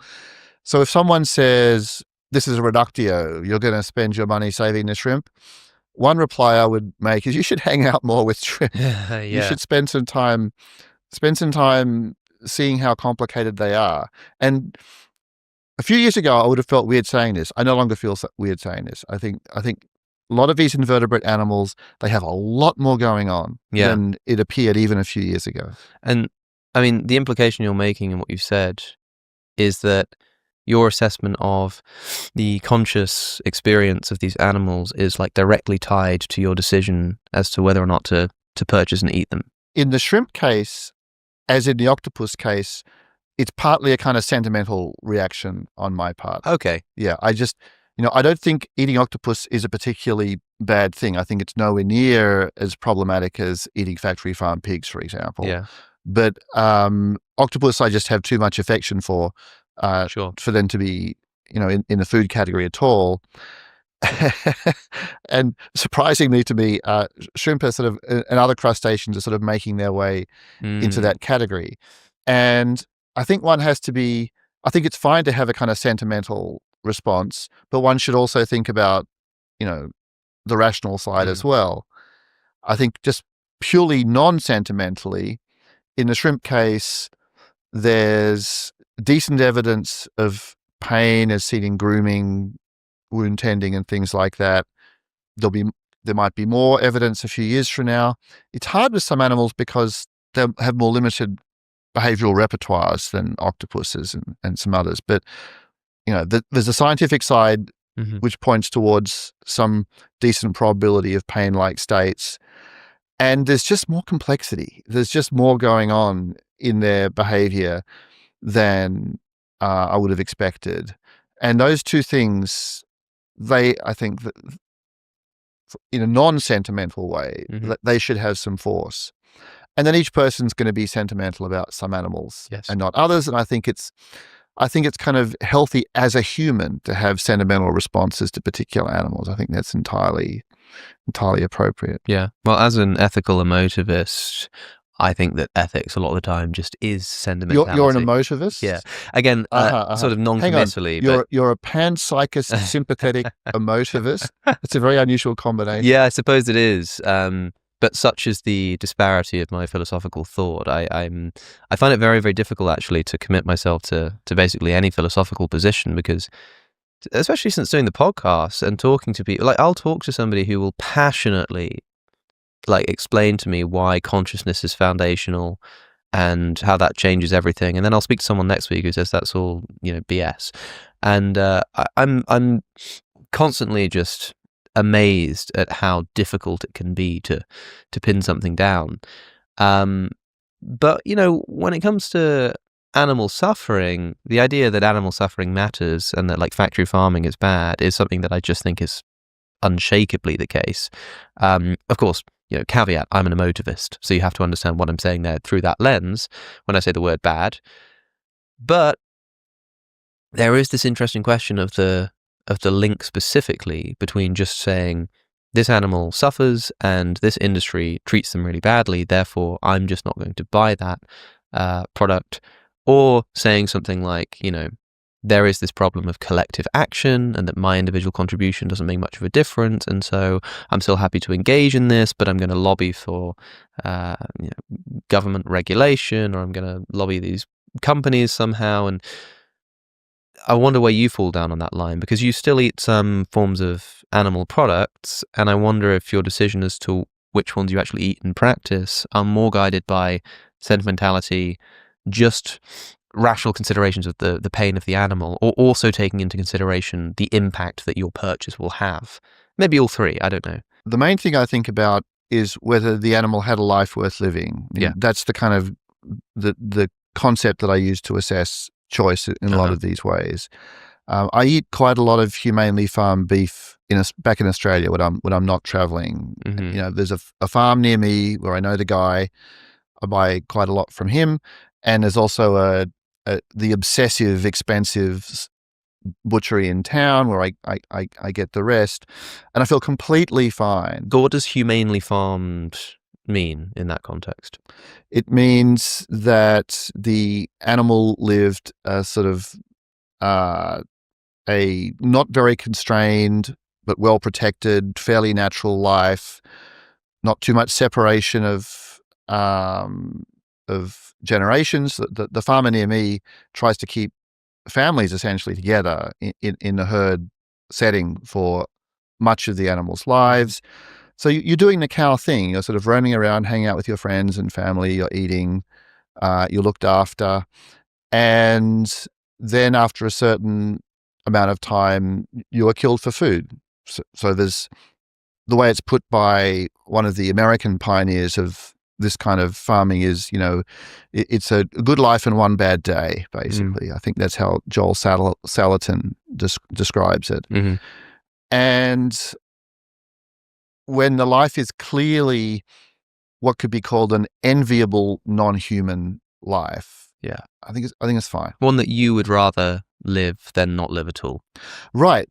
A test I apply in all these cases is a kind of reincarnation test. Yeah. Where I think, would I rather come back as a cow on this farmer's farm or not come back at all? Definitely rather come back as a cow here. Would I rather come back as a factory farmed pig in one of those sort of warehouse type operations or not come back at all? I would definitely not want to come back at all. So that's I think it's very much a thought experiment, but I find it a very useful one. And in the case of humane beef farming, which I think is done extensively in the UK, there's a good case. And the difference between that and the worst practices, especially around pigs and chickens, is just so enormous. It's such a gap. So I apply the sort of life worth living test in the case of food. Also animal experiments, which is something I've been thinking about a lot recently. It's hard to give animals and experiments a life worth living. I think it's possible in principle for rodents. Philip Kitcher wrote a good paper about that some years ago. Do you want to use rodents in experiments? Fine, but make the overall life of those rodents in the experiments superior to the wild analog, and then go ahead. But if you're not doing that, then you should feel bad about it. I think this is a good argument. So I think the life worth living criterion is one that it's not purely sentimental, because there's a role for reason and considerations of non-arbitrariness and factual information here. It's not just a kind of gut response. The way I would describe it is it's an attempt at reasoned valuation. So There are a few things which jump out at me from what you're saying there. And I mean, the first thing is when people talk about humane butchering, humane farming, like vegans often will hear something like that and they'll think like, obviously I literally understand what you're saying, but there's no humane way to kill an animal who doesn't want to die. Right. Now, the answer to that might be to say something like, okay, as you say, it is one bad day. You know, it's a good life, but it is a bad day, and we admit that that's a bad day, but wouldn't you rather have that life than no life at all? And the answer is yes. And Jeff McMahon has written about this. Yeah. And at the end of his, investigation, at least in whatever paper it was I read a while back, I don't remember it very well, he says, yeah, like I do think that it is better that those animals lived, even if they had to die, than that they didn't live at all, because if we weren't going to kill them, they wouldn't have come into existence at all. And yet, like, when I think about this, I'm like, and Jeff McMahon has a similar kind of thought, I'd say the same thing about a human life, right? If there was this human life that I could live, like say it's my life right now, I'm living a nice life, I'm enjoying my time here, and suppose that when I'm, 30 years old or something, I'm going to get shot in the head. And it will be done relatively painlessly. I might not even see it coming. Would I rather live that life than no life at all? I'd rather live that life, And yet it still would feel wrong to like breed human beings into existence, kill them painlessly at the end of their life, and raise them for that reason, even if you apply this would you rather have lived criterion and say, yeah, I would rather live that life than none at all. It still feels like it would be wrong. And so I think, and Jeff McMahon has this problem where he's like, I think it's good that these animals exist rather than they don't, but I have no really good way of explaining why I'm okay with that for cows, but not for human beings. Yeah. I think it's okay in this setting to separate the human and non-human cases, presumptively pretty far apart. Uh-huh. And then one might get pushed to think about them in combination in this way. And I don't mind it. But one thing I'd want to say is that I very much resist the idea that any reasonable policy in the case of non-humans has a sort of natural carryover to the human case. Mm-hmm. I also want to pick up something you reminded me of in the first part of what you were just saying. When I have had discussions and arguments with vegans and the like, and there was a flurry of this online a couple of years ago. Mm-hmm. I wrote an article called "If Not Vegan, Then What?" Mm-hmm. And a lot of the vegans said, well, vegan, is the answer to that. Something that became a strong impression to me, and I do mean this critically, but I don't want to make it sound very critical, is that there are some people who are just more, they're unwilling to admit that all lives end, that death is a part of the picture, no matter what else is going on. So when I look at my own life and I think of it as having a certain span, a beginning and an end, I'm not intensely distressed by the fact that I will die. Uh-huh. And I think that carries over to my attitude in some of these farming questions. I think death is a part of life. Everyone dies somehow. And although dying at our hands, the bad day is a bad day. Well, it doesn't have to be. I mean, one thing we didn't talk about is on-farm slaughter in the case of humanely farmed cattle, which is too difficult and expensive in some circumstances, but is done in others, where there's no transport, there's no bad day, there's just an end. Yeah. That's not an impossible thing. Sure. And right, that's a good case to think about. There are some people who making the vegan case who say, this is an abomination, this is a terrible thing. And one response I have to them is there a better end? Everyone has an end. Yeah, sure. Is there a better one than this? And well, you might go on for longer. That's certainly true. But as far as the intrinsic properties of the ending are concerned, there are better and worse options. Yes. And the idea that all options have to be thought of as sort of comparable, I resist that. Mm-hmm. So there are lives worth living, and lives worth living end somehow. I don't feel that as pressure on humane farming when you have something that passes the kinds of tests that I would want to impose. And in the human case, I think things are somewhat different. If someone directly carried this over to sort of, we could just raise these humans and use them for transplants or something like that. And yeah, right. I resist the simple extrapolation, because what I would call reasonable valuation in the context of human political affairs and social life, I think is somewhat different from what counts as reasonable valuation of options in the non-human case. Yeah, so the idea of it as a sort of direct extrapolation, I definitely agree resist. with you. I'm just trying to figure out why that's the case, right? And I've thought a lot, maybe it's got something to do with human concepts like dignity and autonomy and self-actualization. And the kinds of projects, self-conscious pursuit of projects, yes, that are characteristic of human life. Which, in order to actually think of as a good thing, you would need to be aware that you're doing. But there's always going to be a name the trade argument that you can run. Like, what is it that's true of a human being that's not true of a pig, that makes it okay to do this with pigs, but not to human beings? I mean, like, obviously in the case of factory farming, it's a very difficult thing to justify in either circumstance. But if we're talking about something like, I think it's important to note that, like something can be bad, but not as bad as something else, right? So I think Sure. a vegan would likely say, of course, there are better and worse ways to die. And of course, everybody dies at some point. But that doesn't mean that we need to intentionally bring about premature deaths for animals. I think Jeff McMahon basically says that once, now that I'm remembering it, like, it is true that it'd be better for them to exist and necessitate them dying than not, but the act of bringing something into existence infers responsibility. So before that animal exists, it would be better for them to exist and then be inevitably killed than not exist at all. But once that animal does exist, you now have a duty not to prematurely kill it. That's what McMahon says? I have a feeling he interesting. at least like toyed with that idea. I don't want to put like, words in his mouth, but I'm sure I remember this from a while ago. It's been a while since I've read his work. Yeah, it's interesting thought. And so, and they might say a similar kind of thing. It's like, of course it makes sense to say I'd rather live that life than not live that life at all.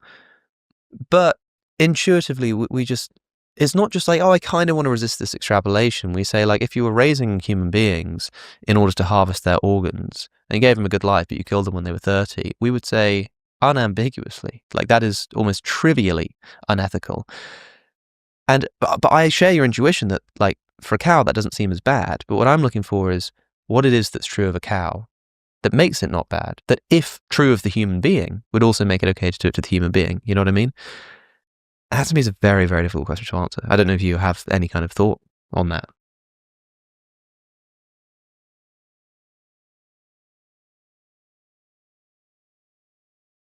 Like when I was a vegan, I used to run this name the trait argument, and I still run it today as a philosophical idea, but I would literally imagine taking a human being in a gas chamber as we kill pigs and saying, okay, like, we're going to like, or rather, maybe you start with the pig. So there's a pig in a gas chamber, and that's how we kill the majority of pigs in this country.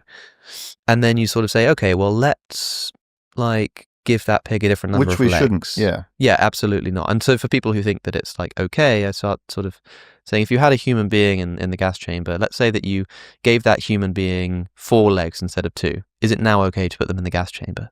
No, it's not. Well, what if I gave him pink skin? Or what if I lowered his intelligence? And there's no point at which you go, okay, now it's okay. And so what I'm saying is, let's do the same thing. Let's give that human being pink skin. Can I now raise them with the intention of intentionally killing them? Yeah, this it's this kind of simple mapping between the human and non-human context that I do find problematic. Yeah. Not just because it's easy to say something that can out of context sound appalling. Yeah, but because right. I think that there's such a thing as being part of the human community. And there are forms of valuation and policy choice and, valuation and policy choice that go with that and are deeply embedded with that. And there are different forms of valuation and policy choice that we as the human community properly apply to other beings. Now, there are moral pictures like utilitarianism that would very much kind of smooth over the differences and assert as much continuity as possible between the two cases. I don't think that's compulsory to, to emphasize the continuities across the two cases. I think it's I'm not an emotivist, but I am a kind of Simon Blackburn has a phrase which I think of as a sort of umbrella term for various views: non-representationalist functionalism about morality. That's a term I would use of myself. I'm a functionalist about valuation, including moral valuation. I don't think we're representing discrete moral facts when we do this, but there are reasoned forms of valuation, and that means there are less reasonable forms of valuation. I'm striving for reasoned and reasonable forms of valuation. And I think, at least provisionally at the moment, that part of this could include a kind of unwillingness to sort of directly easily shift between the human and non-human cases. So I resist the kind of the thought experiment path that you're taking us down. I think also nowadays, in terms of the fact that when you put it in those terms, like taking a human being and giving him 4 legs and pink skin and a curly tail, it does make you think, actually, it is really difficult to draw a line between humans and pigs. But my regular listeners will know that I also love talking about this idea called mereological nihilism, which is the view that there are sort of no proper parts to objects, and objects really are just arrangements of the same physical matter that we just put labels on, to the extent that this isn't just true of ethics and the treatment of animals and human beings. If I took this chair and I removed the arms, is it still a chair? If I give it 3 legs instead of 2, what if it's only got 2 legs? I'm not following how this relates to the pig thought experiment. I think that there is a difficulty in just defining the boundaries of any object. I think it's very difficult to define. I mean, the famous example is a cloud, like where a cloud begins and ends, and what counts as part of the cloud or part of another cloud. Any object questioned or interrogated in terms of like, what is the trait about this object that makes it count as this object and not that object, is an impossible task in all areas of philosophy. And I think that when you do it with a chair or with a cloud, people go, oh, that's really difficult. But when you do it with a pig or a human, it's similarly difficult, but it's not uniquely difficult to that case. And yet we still want to talk about individual clouds and chairs as being distinct from tables. So I think we can still meaningfully talk about pigs and humans being meaningfully different, even if we can't. Well, I think we can precisely. So point I resist to what the I resist are. the mereological nihilism right. across the board. But also just more directly, there's a whole network of psychological and other features that makes a human being very different from a pig. And a bunch of those are morally relevant. So the superficial leg number, skin type stuff, I don't think it has much weight if we're not supposing a psychological profile and a kind of cultural and social embedding of a human-like kind. Yeah.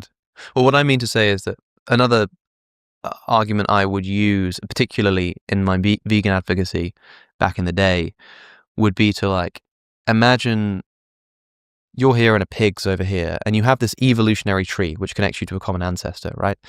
Imagine if you took the line of your ancestry down to that common ancestor, and you took every single one of those animals along that tree and you resurrected them and stood them all in a line. On one end you've got a human, on the other end you've got a pig, and you've got this line in between of gradual change, right? That would probably go to a simpler life form, then a less simple life form, and at some point you'd have to sort of draw this line as to where this thing becomes relevantly human, morally different to this creature, further down the line. And it becomes very difficult to draw that line. And so what I mean to say is, even if there are important psychological distinctions, in principle, it's very difficult to define exactly what it is that we think is morally relevant and exactly what counts as having that thing and not having that thing. But the reason I'm bringing it up is, I suppose, to offer my response on air to this problem of naming the trait, which is that name the trait is not just a unique moral phenomenon for animal treatment. It is a fundamental difficulty in all of philosophy, to the extent that philosophers can't agree on what a chair is. that would be how I would approach sort of answering that issue. But I just wanted to flag for the listeners that and that's the approach that I would take. Resist and it would be different to yours. Generalization to the general mereological questions. Well, clearly we've identified some areas in which we disagree, at least in our sort of where our basic intuitions point us, with me sort of taking panpsychism kind of seriously, you thinking it's ridiculous. So it sounds, our different approach to dealing with like the name, the trait argument and stuff like that. But an undeniable point of agreement between us is the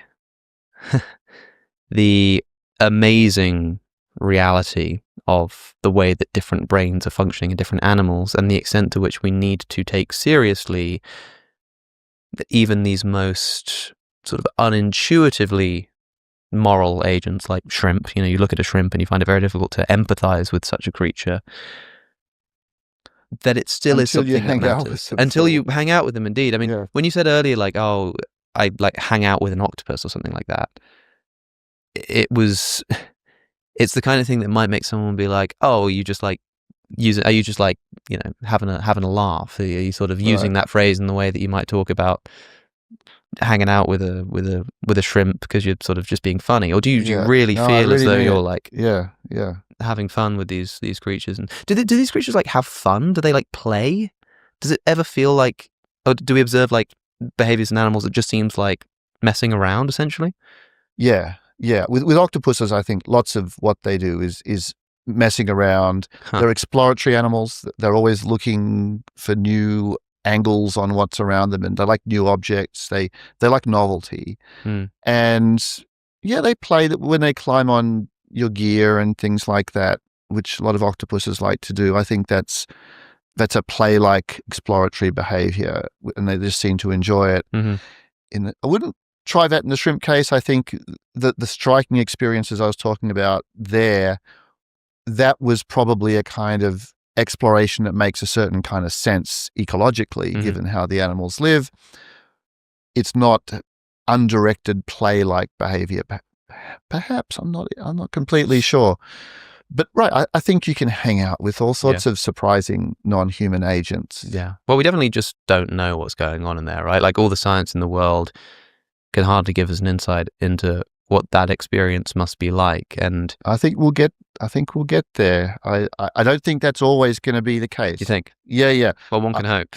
I think that lines of evidence, pieces of the puzzle can come together in ways that could show us things that we currently find hard to imagine being shown. That would be cool. I would love to know what it's like to be an octopus one day, and perhaps with, philosophical investigations like yours and some of the scientific research that we've already been talking about, we might one day get there if all goes well. But anyway, Peter Godfrey Smith, thanks for coming on. The books are Other Minds, Metazoa, and Life on Earth. Living on Earth, a 3-part trilogy of books covering everything we've been talking about. I'll make sure they're linked in the description. But yeah, thanks for coming on. It's been fun. Thanks, Alex. I've really enjoyed it.